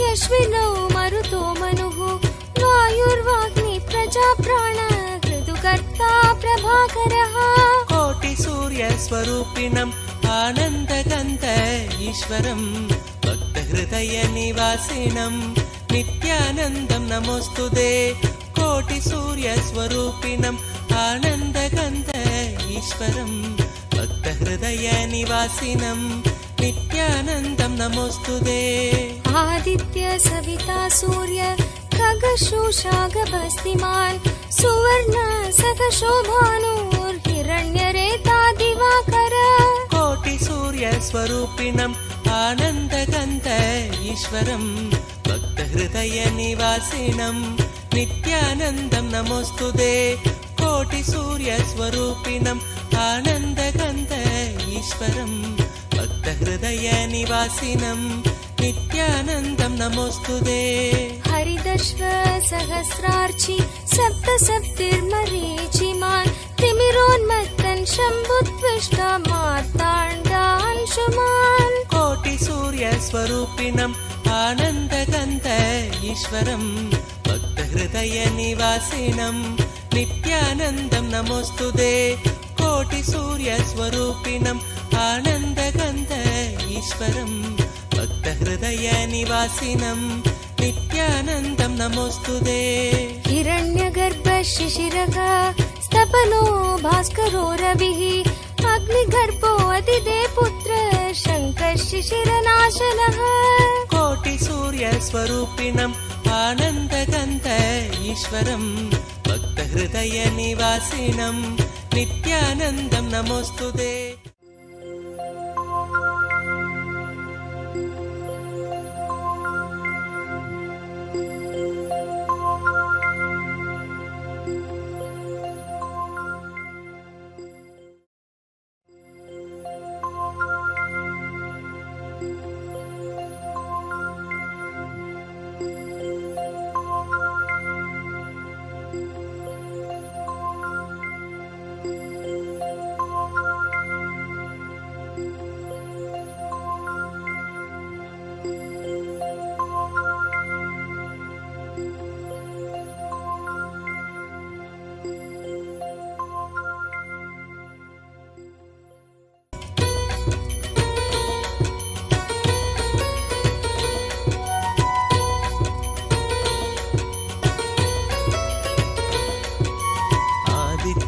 हृदयं पुण्यं सर्वशत्रुविनाशनं जयावहं जपे नित्यम् अक्षयं परमं शिवं कोटिसूर्यस्वरूपिणम् आनन्दगन्ध ईश्वरं भक्तहृदयनिवासिनं नित्यानन्दं नमोऽस्तुते कोटिसूर्यस्वरूपिणम् आनन्दगन्ध ईश्वरं भक्तहृदयनिवासिनं नित्यानन्दं नमोऽस्तुते सर्वमङ्गलमाङ्गल्यं सर्वपापप्रणाशनं चिन्ताशोकप्रशमनम् आयुर्वर्धनमुत्तमं कोटिसूर्यस्वरूपिणम् आनन्दगन्ध ईश्वरं भक्तहृदयनिवासिनं नित्यानन्दं नमोऽस्तुते कोटिसूर्यस्वरूपिणम् आनन्दगन्ध ईश्वरं भक्तहृदयनिवासिनं नित्यानन्दं नमोऽस्तुते रश्मिमन्तं समुद्यन्तं देवासुरनमस्कृतं पूजयस्व विवस्वन्तं भास्करं भुवनेश्वरं कोटिसूर्यस्वरूपिणम् आनन्दगन्ध ईश्वरं भक्तहृदयनिवासिनं नित्यानन्दं नमोऽस्तुते कोटिसूर्यस्वरूपिणम् आनन्दगन्ध ईश्वरं भक्तहृदयनिवासिनं नित्यानन्दं नमोऽस्तुते सर्वदेवात्मको हेश तेजस्वी रश्मिभावनः एव देवासुरगणान् लोकान् पादिकबस्तिभिः कोटिसूर्यस्वरूपिणम् आनन्दगन्ध ईश्वरं भक्तहृदयनिवासिनं नित्यानन्दं नमोऽस्तुते कोटिसूर्यस्वरूपिणम् आनन्दगन्ध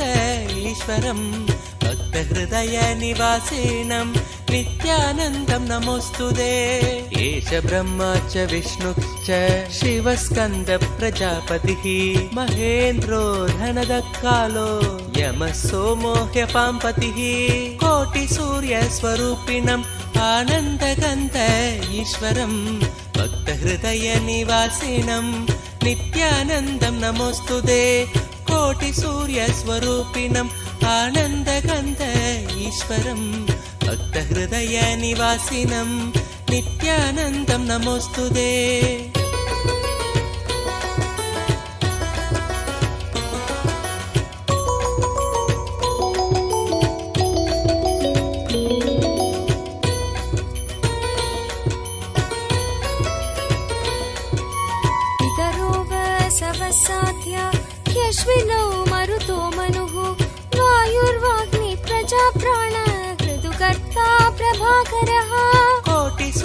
सूर्यस्वरूपिणम् आनन्दगन्ध ईश्वरम् भक्तहृदयनिवासिनम् नित्यानन्दं नमोऽस्तुते कोटिसूर्यस्वरूपिणम् आनन्दगन्ध ईश्वरम् भक्तहृदयनिवासिनम् नित्यानन्दं नमोऽस्तुते आदित्य सविता सूर्य खगशोषागभस्तिमान् सुवर्ण सखशोभानुर्हिरण्यरेता दिवाकर कोटिसूर्यस्वरूपिणम् आनन्दगन्ध ईश्वरम् भक्तहृदयनिवासिनम् नित्यानन्दं नमोऽस्तुते कोटिसूर्यस्वरूपिणम् आनन्दगन्ध ईश्वरम् भक्तहृदयनिवासिनम् नित्यानन्दं नमोऽस्तुते हरिदश्व सहस्रार्चि सप्त सप्तिर्मरीचिमान् तिमिरोन्मत्तन् शम्भुत्विष्ट मार्ताण्डांशुमान् कोटिसूर्यस्वरूपिणम् आनन्दगन्ध ईश्वरम् भक्तहृदयनिवासिनम् नित्यानन्दं नमोऽस्तुते कोटिसूर्यस्वरूपिणम् आनन्दगन्ध ईश्वरम् भक्तहृदयनिवासिनम् नित्यानन्दं नमोऽस्तुते हिरण्यगर्भ शिशिरः स्तपनो भास्करो रविः अग्निगर्भो अतिदे पुत्र शङ्कः शिशिरनाशनः कोटिसूर्यस्वरूपिणम् आनन्दगन्ध ईश्वरम् भक्तहृदयनिवासिनम् नित्यानन्दं नमोऽस्तुते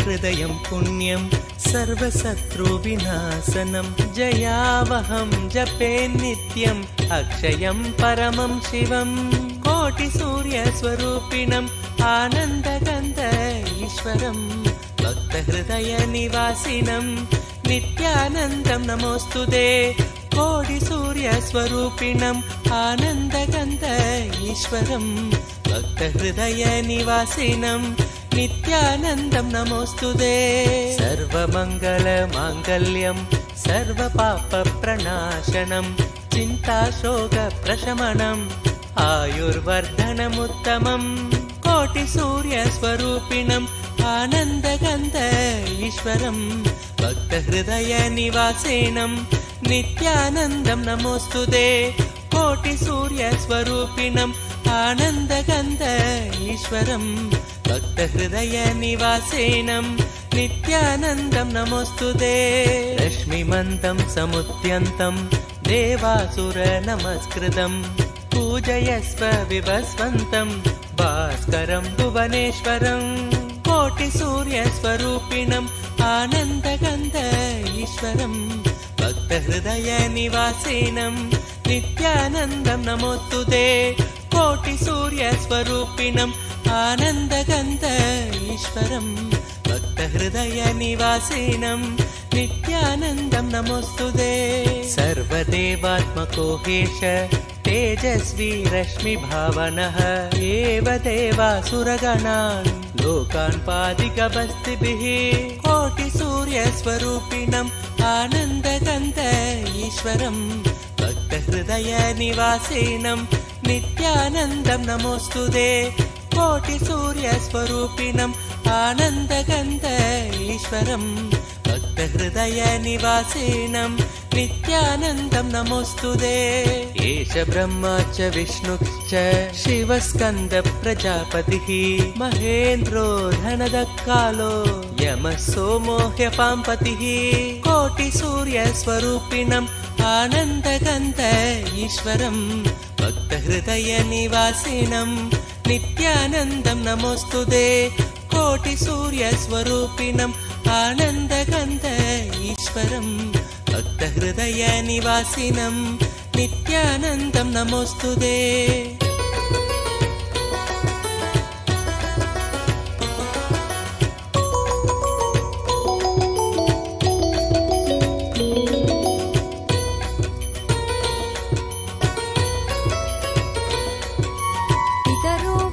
सवसाध्या ह्यश्विनौ मरुतो मनुः वायुर्वाग्नि प्रजाप्राण ऋतुकर्ता प्रभाकरः कोटिसूर्यस्वरूपिणम् आनन्दगन्ध ईश्वरं भक्तहृदयनिवासिनं नित्यानन्दं नमोऽस्तुते कोटिसूर्यस्वरूपिणम् आनन्दगन्ध ईश्वरं भक्तहृदयनिवासिनं नित्यानन्दं नमोऽस्तुते आदित्य सविता सूर्य खगशोषागभस्तिमान् सुवर्ण सखशोभानुर्हिरण्यरेता दिवाकर कोटिसूर्यस्वरूपिणम् आनन्दगन्ध ईश्वरं भक्तहृदयनिवासिनं नित्यानन्दं नमोऽस्तुते कोटिसूर्यस्वरूपिणम् आनन्दगन्ध ईश्वरं भक्तहृदयनिवासिनं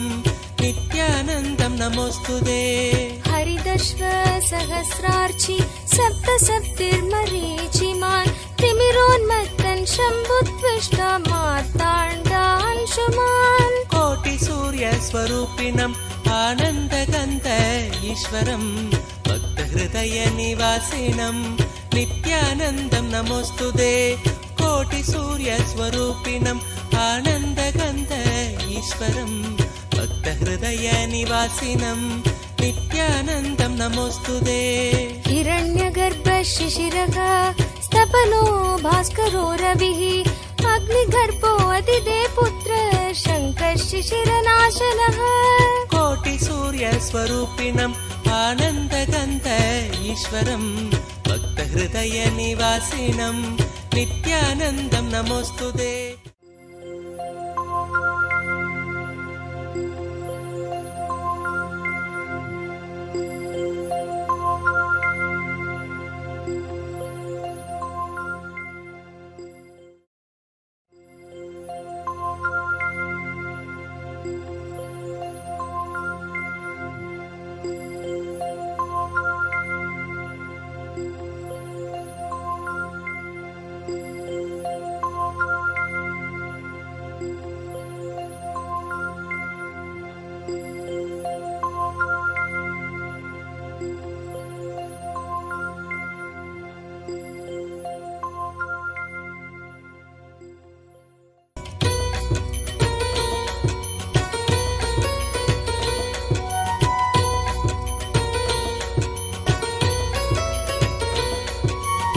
हृदयं पुण्यं सर्वशत्रुविनाशनं जयावहं जपे नित्यम् अक्षयं परमं शिवं कोटिसूर्यस्वरूपिणम् आनन्दगन्ध ईश्वरं भक्तहृदयनिवासिनं नित्यानन्दं नमोऽस्तुते कोटिसूर्यस्वरूपिणम् आनन्दगन्ध ईश्वरं भक्तहृदयनिवासिनं नित्यानन्दं नमोऽस्तुते सर्वमङ्गलमाङ्गल्यं सर्वपापप्रणाशनं चिन्ताशोकप्रशमनम् आयुर्वर्धनमुत्तमं कोटिसूर्यस्वरूपिणम् आनन्दगन्ध ईश्वरं भक्तहृदयनिवासिनं नित्यानन्दं नमोऽस्तुते कोटिसूर्यस्वरूपिणम् आनन्दगन्ध ईश्वरं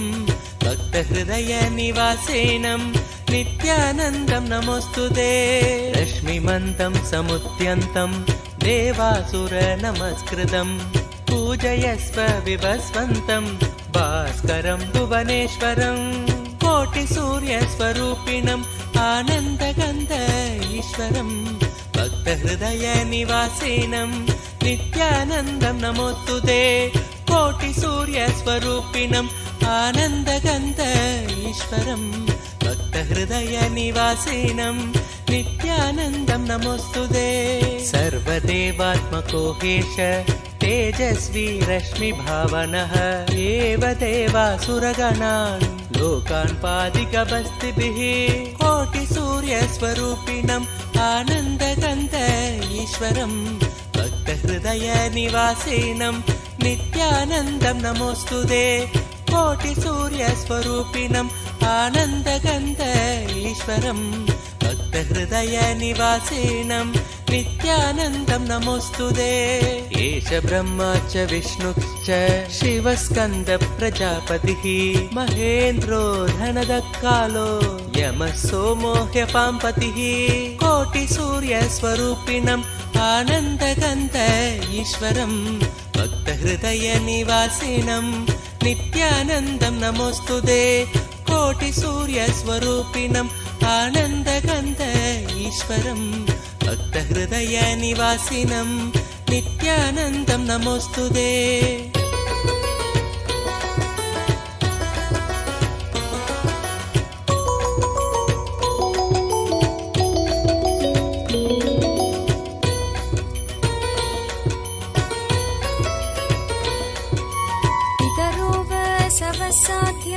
ह्यश्विनौ मरुतो मनुः वायुर्वाग्नि प्रजाप्राण ऋतुकर्ता प्रभाकरः कोटिसूर्यस्वरूपिणम् आनन्दगन्ध ईश्वरं भक्तहृदयनिवासिनं नित्यानन्दं नमोऽस्तु ते। कोटिसूर्यस्वरूपिणम् आनन्दगन्ध ईश्वरं भक्तहृदयनिवासिनं नित्यानन्दं नमोऽस्तु ते। आदित्य सविता सूर्य खगशोषागभस्तिमान् सुवर्ण सखशोभानुर्हिरण्यरेता दिवाकर कोटिसूर्यस्वरूपिणम् आनन्दगन्ध ईश्वरं भक्तहृदयनिवासिनं नित्यानन्दं नमोऽस्तु ते। कोटिसूर्यस्वरूपिणम् आनन्दगन्ध ईश्वरं भक्तहृदयनिवासिनं नित्यानन्दं नमोऽस्तु ते। हरिदश्व सहस्रार्चि सप्तसप्तिर्मरीचिमान् तिमिरोन्मत्तन् शम्भुत्विष्ट मार्ताण्डांशुमान् कोटिसूर्यस्वरूपिणम् आनन्दगन्ध ईश्वरं भक्तहृदयनिवासिनं नित्यानन्दं नमोऽस्तु ते। कोटिसूर्यस्वरूपिणम् आनन्दगन्ध ईश्वरं भक्तहृदयनिवासिनं नित्यानन्दं नमोऽस्तु ते। हिरण्यगर्भ शिशिरः स्तपनो भास्करो रविः अग्निगर्भो अतिदे पुत्र शङ्कः शिशिरनाशनः कोटिसूर्यस्वरूपिणम् आनन्दगन्ध ईश्वरं भक्तहृदयनिवासिनं नित्यानन्दं नमोऽस्तु ते।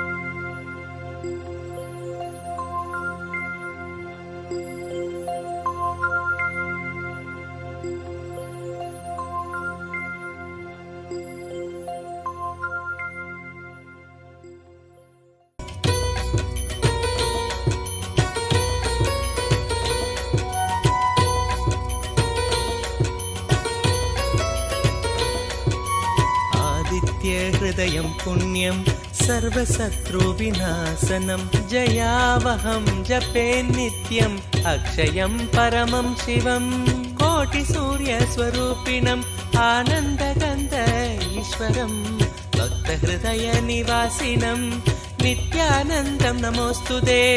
कोटिसूर्यस्वरूपिणम् आनन्दगन्ध ईश्वरं भक्तहृदयनिवासिनं नित्यानन्दं नमोऽस्तुते।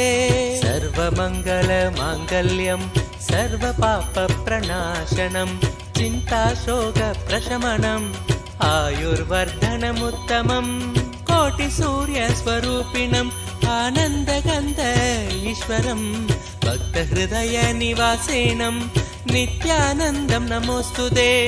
कोटिसूर्यस्वरूपिणम् आनन्दगन्ध ईश्वरं भक्तहृदयनिवासिनं नित्यानन्दं नमोऽस्तुते।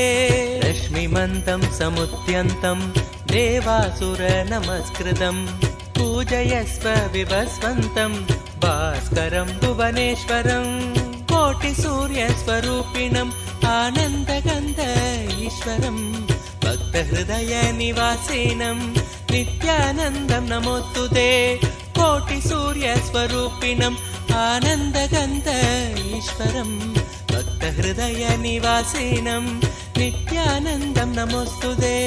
सर्वदेवात्मको हेश तेजस्वी रश्मिभावनः एव देवासुरगणान् लोकान् पादिकबस्तिभिः कोटिसूर्यस्वरूपिणम् आनन्दगन्ध ईश्वरं भक्तहृदयनिवासिनं नित्यानन्दं नमोऽस्तुते। कोटिसूर्यस्वरूपिणम् आनन्दगन्ध ईश्वरं भक्तहृदयनिवासिनं नित्यानन्दं नमोऽस्तुते। एष ब्रह्मा च विष्णुश्च शिवस्कन्द प्रजापतिः महेन्द्रो धनदकालो यमः सोमो ह्यपाम्पतिः कोटिसूर्यस्वरूपिणम् आनन्दगन्ध ईश्वरं भक्तहृदयनिवासिनं नित्यानन्दं नमोऽस्तुते। कोटिसूर्यस्वरूपिणम् आनन्दगन्ध ईश्वरं भक्तहृदयनिवासिनं नित्यानन्दं नमोऽस्तुते।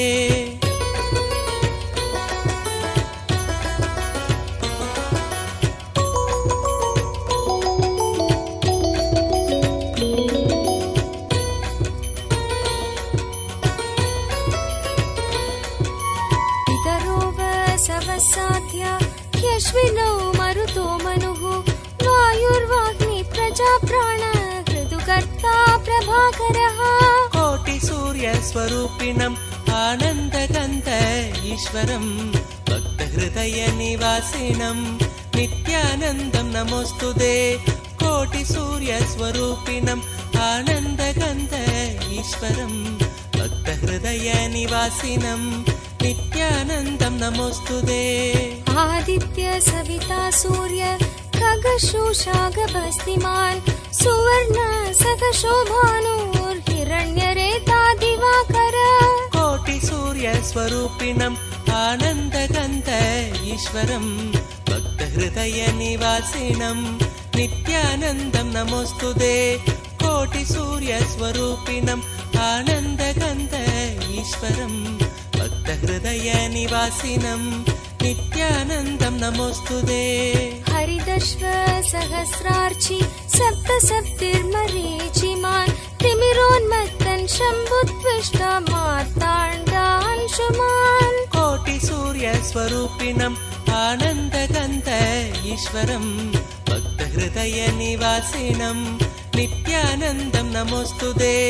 कोटिसूर्यस्वरूपिणम् आनन्दगन्ध ईश्वरं भक्तहृदयनिवासिनं नित्यानन्दं नमोऽस्तुते।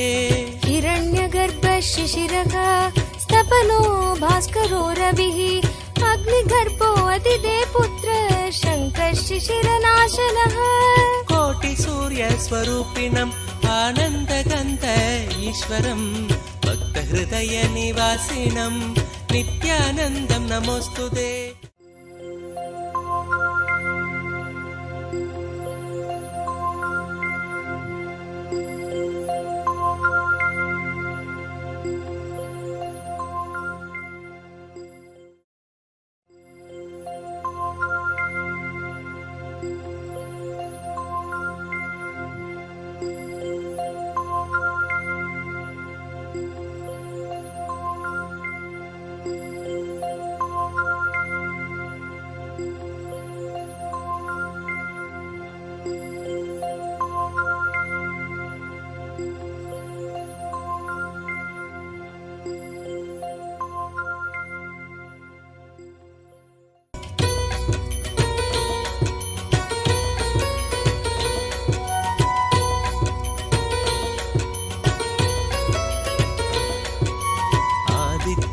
भक्तहृदयं पुण्यं सर्वशत्रुविनाशनं जयावहं जपे नित्यम् अक्षयं परमं शिवं कोटिसूर्यस्वरूपिणम् आनन्दगन्ध ईश्वरं भक्तहृदयनिवासिनं नित्यानन्दं नमोऽस्तुते कोटिसूर्यस्वरूपिणम् आनन्दगन्ध ईश्वरं भक्तहृदयनिवासिनं नित्यानन्दं नमोऽस्तुते सर्वमङ्गलमाङ्गल्यं सर्वपापप्रणाशनं चिन्ताशोकप्रशमनम् आयुर्वर्धनमुत्तमम् कोटिसूर्यस्वरूपिणम् आनन्दगन्ध ईश्वरं भक्तहृदयनिवासिनं नित्यानन्दं नमोऽस्तुते कोटिसूर्यस्वरूपिणम् आनन्दगन्ध ईश्वरं भक्तहृदयनिवासिनं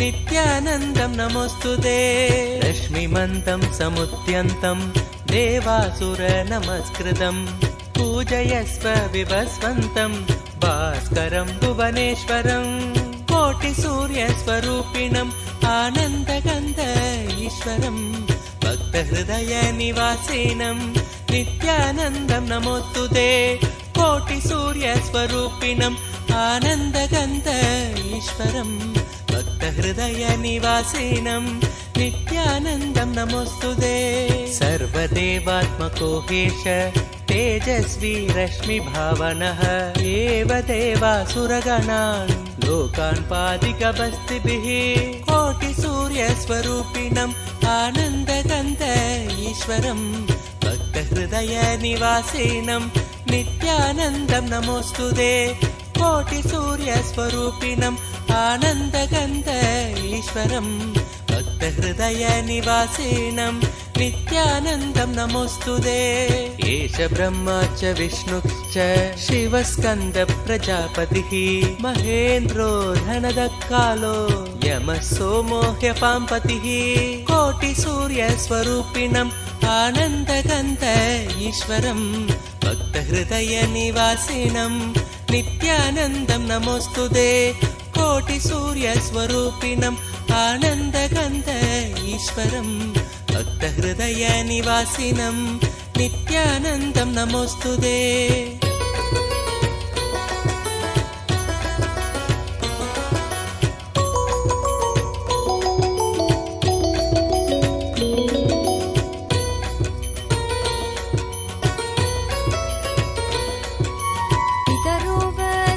साध्या ह्यश्विनौ मरुतो मनुः वायुर्वाग्नि प्रजाप्राण ऋतुकर्ता प्रभाकरः कोटिसूर्यस्वरूपिणम् आनन्दगन्ध ईश्वरं भक्तहृदयनिवासिनं नित्यानन्दं नमोऽस्तुते कोटिसूर्यस्वरूपिणम् आनन्दगन्ध ईश्वरं भक्तहृदयनिवासिनं नित्यानन्दं नमोऽस्तुते आदित्य सविता सूर्य खगशोषागभस्तिमान् सुवर्ण सखशोभानुर्हिरण्यरेता दिवाकर कोटिसूर्यस्वरूपिणम् आनन्दगन्ध ईश्वरं भक्तहृदयनिवासिनं नित्यानन्दं नमोऽस्तुते कोटिसूर्यस्वरूपिणम् आनन्दगन्ध ईश्वरं भक्तहृदयनिवासिनं नित्यानन्दं नमोऽस्तुते हरिदश्व सहस्रार्चि सप्तसप्तिर्मरीचिमान् तिमिरोन्मत्तन् शम्भुत्विष्टा मार्ताण्डांशुमान् कोटिसूर्यस्वरूपिणम् आनन्दगन्ध ईश्वरं भक्तहृदयनिवासिनं नित्यानन्दं नमोऽस्तुते कोटिसूर्यस्वरूपिणम् आनन्दगन्ध ईश्वरं भक्तहृदयनिवासिनं नित्यानन्दं नमोऽस्तुते हिरण्यगर्भ शिशिरः स्तपनो भास्करो रविः अग्निगर्भो अतिदे पुत्र शङ्कः शिशिरनाशनः कोटिसूर्यस्वरूपिणम् आनन्दगन्ध ईश्वरं भक्तहृदयनिवासिनं नित्यानन्दं नमोऽस्तुते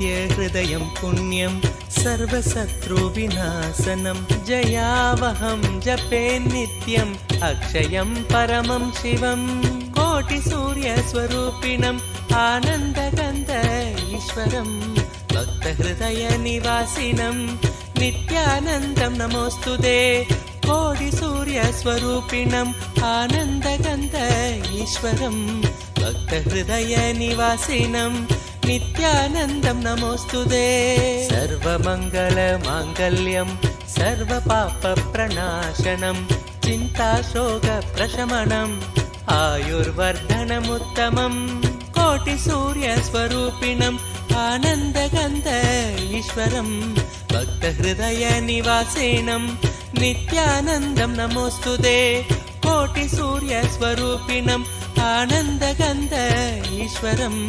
भक्तहृदयनिवासिनं नित्यानन्दं नमोऽस्तुते रश्मिमन्तं समुद्यन्तं देवासुरनमस्कृतं पूजयस्व विभस्वन्तं भास्करं भुवनेश्वरं कोटिसूर्यस्वरूपिणम् आनन्दगन्ध ईश्वरं भक्तहृदयनिवासिनं नित्यानन्दं नमोऽस्तुते कोटिसूर्यस्वरूपिणम् आनन्दगन्ध ईश्वरं भक्तहृदयनिवासिनं नित्यानन्दं नमोऽस्तुते सर्वदेवात्मको हेश तेजस्वी रश्मिभावनः एव देवासुरगणान् लोकान् पादिकबस्तिभिः कोटिसूर्यस्वरूपिणम् आनन्दगन्ध ईश्वरं भक्तहृदयनिवासिनं नित्यानन्दं नमोऽस्तुते कोटिसूर्यस्वरूपिणम् आनन्दगन्ध ईश्वरं भक्तहृदयनिवासिनं नित्यानन्दं नमोऽस्तुते एष ब्रह्मा च विष्णुश्च शिवस्कन्द प्रजापतिः महेन्द्रो धनदकालो यमः सोमो ह्यपाम्पतिः कोटिसूर्यस्वरूपिणम् आनन्दगन्ध ईश्वरं भक्तहृदयनिवासिनं नित्यानन्दं नमोऽस्तुते कोटिसूर्यस्वरूपिणम् आनन्दगन्ध ईश्वरं भक्तहृदयनिवासिनं नित्यानन्दं नमोऽस्तुते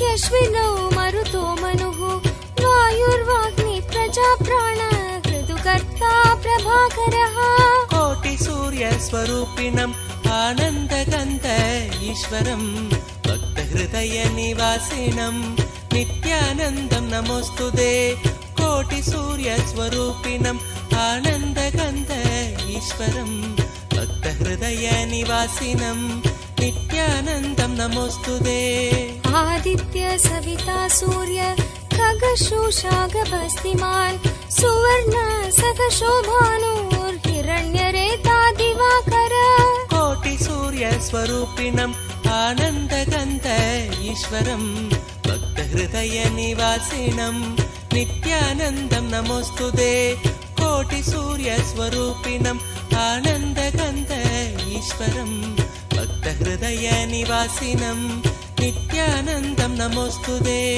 हरिदश्व सहस्रार्चि सप्त सप्तिर्मरीचिमान् तिमिरोन्मत्तन् शम्भुत्विष्टा मार्ताण्डांशुमान् कोटिसूर्यस्वरूपिणम् आनन्दगन्ध ईश्वरं भक्तहृदयनिवासिनं नित्यानन्दं नमोऽस्तुते कोटिसूर्यस्वरूपिणम् आनन्दगन्ध ईश्वरं भक्तहृदयनिवासिनं नित्यानन्दं नमोऽस्तुते हिरण्यगर्भ शिशिरः स्तपनो भास्करो रविः अग्निगर्भो अतिदे पुत्र शङ्कः शिशिरनाशनः कोटिसूर्यस्वरूपिणम् आनन्दगन्ध ईश्वरं भक्तहृदयनिवासिनं नित्यानन्दं नमोऽस्तुते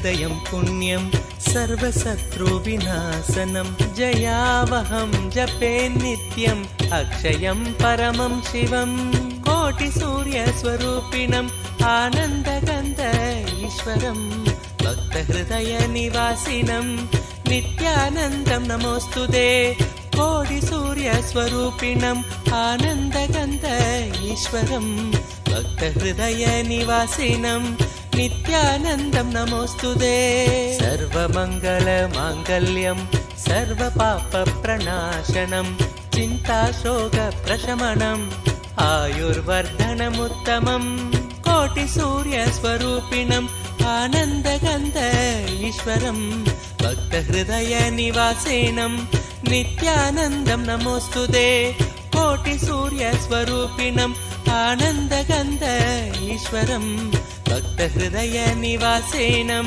नित्यानन्दं नमोऽस्तुते रश्मिमन्तं समुद्यन्तं देवासुरनमस्कृतं पूजयस्व विवस्वन्तं भास्करं भुवनेश्वरं कोटिसूर्यस्वरूपिणम् आनन्दगन्ध ईश्वरं भक्तहृदयनिवासिनं नित्यानन्दं नमोऽस्तुते कोटिसूर्यस्वरूपिणम् आनन्दगन्ध ईश्वरं भक्तहृदयनिवासिनं नित्यानन्दं नमोऽस्तुते सर्वदेवात्मको हेश तेजस्वी रश्मिभावनः एव देवासुरगणान् लोकान् पादिकबस्तिभिः कोटिसूर्यस्वरूपिणम् आनन्दगन्ध ईश्वरं भक्तहृदयनिवासिनं नित्यानन्दं नमोऽस्तुते कोटिसूर्यस्वरूपिणम् आनन्दगन्ध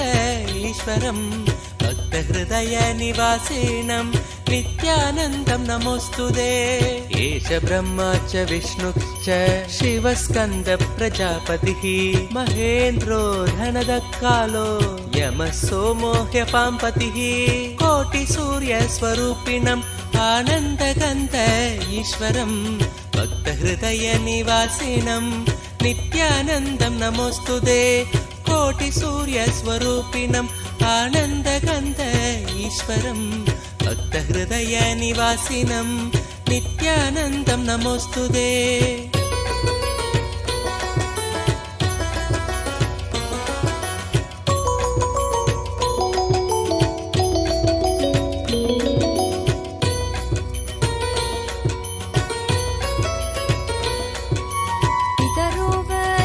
साध्या ह्यश्विनौ मरुतो मनुः वायुर्वाग्नि प्रजाप्राण ऋतुकर्ता प्रभाकरः कोटिसूर्यस्वरूपिणम् आनन्दगन्ध ईश्वरं भक्तहृदयनिवासिनं नित्यानन्दं नमोऽस्तुते कोटिसूर्यस्वरूपिणम् आनन्दगन्ध ईश्वरं भक्तहृदयनिवासिनं नित्यानन्दं नमोऽस्तुते आदित्य सविता सूर्य खगशोषागभस्तिमान् सुवर्ण सखशोभानुर्हिरण्यरेता दिवाकर कोटिसूर्यस्वरूपिणम् आनन्दगन्ध ईश्वरं भक्तहृदयनिवासिनं नित्यानन्दं नमोऽस्तुते कोटिसूर्यस्वरूपिणम् आनन्दगन्ध ईश्वरं भक्तहृदयनिवासिनं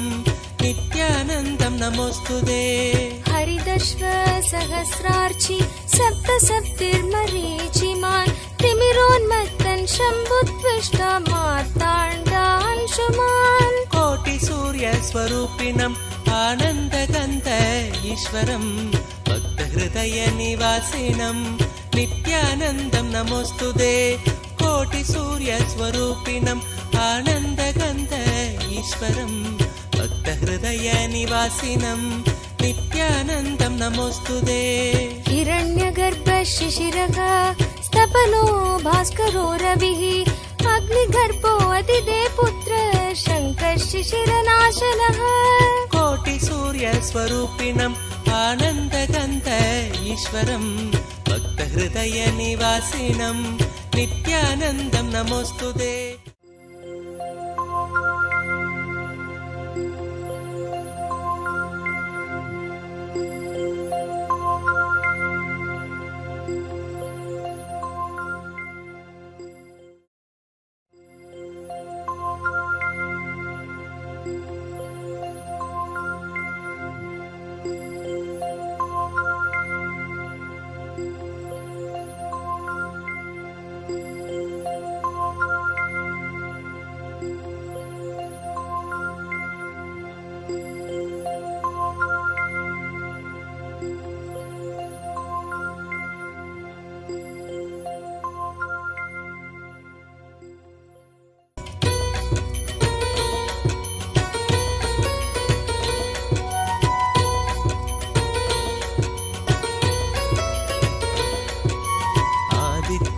हृदयं पुण्यं सर्वशत्रुविनाशनं जयावहं जपे नित्यम् अक्षयं परमं शिवं कोटिसूर्यस्वरूपिणम् आनन्दगन्ध ईश्वरं भक्तहृदयनिवासिनं नित्यानन्दं नमोऽस्तुते कोटिसूर्यस्वरूपिणम् आनन्दगन्ध ईश्वरं भक्तहृदयनिवासिनं नित्यानन्दं नमोऽस्तुते सर्वमङ्गलमाङ्गल्यं सर्वपापप्रणाशनं चिन्ताशोकप्रशमनम् आयुर्वर्धनमुत्तमं कोटिसूर्यस्वरूपिणम् आनन्दगन्ध ईश्वरं भक्तहृदयनिवासिनं नित्यानन्दं नमोऽस्तुते कोटिसूर्यस्वरूपिणम् आनन्दगन्ध ईश्वरं भक्तहृदयनिवासिनं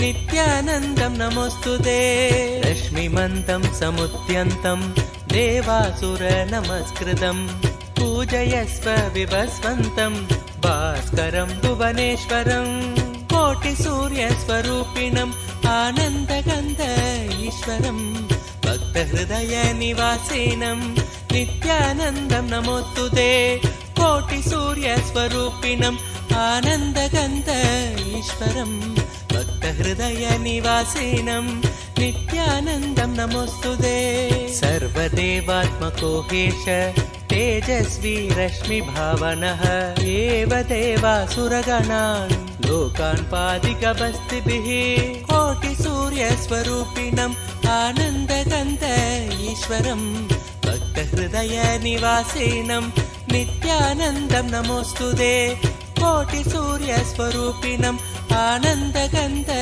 ईश्वरं भक्तहृदयनिवासिनं नित्यानन्दं नमोऽस्तुते एष ब्रह्मा च विष्णुश्च शिवस्कन्द प्रजापतिः महेन्द्रो धनदकालो यमः सोमो ह्यपाम्पतिः कोटिसूर्यस्वरूपिणम् आनन्दगन्ध ईश्वरं भक्तहृदयनिवासिनं नित्यानन्दं नमोऽस्तुते कोटिसूर्यस्वरूपिणम् आनन्दगन्ध ईश्वरं भक्तहृदयनिवासिनं नित्यानन्दं नमोऽस्तुते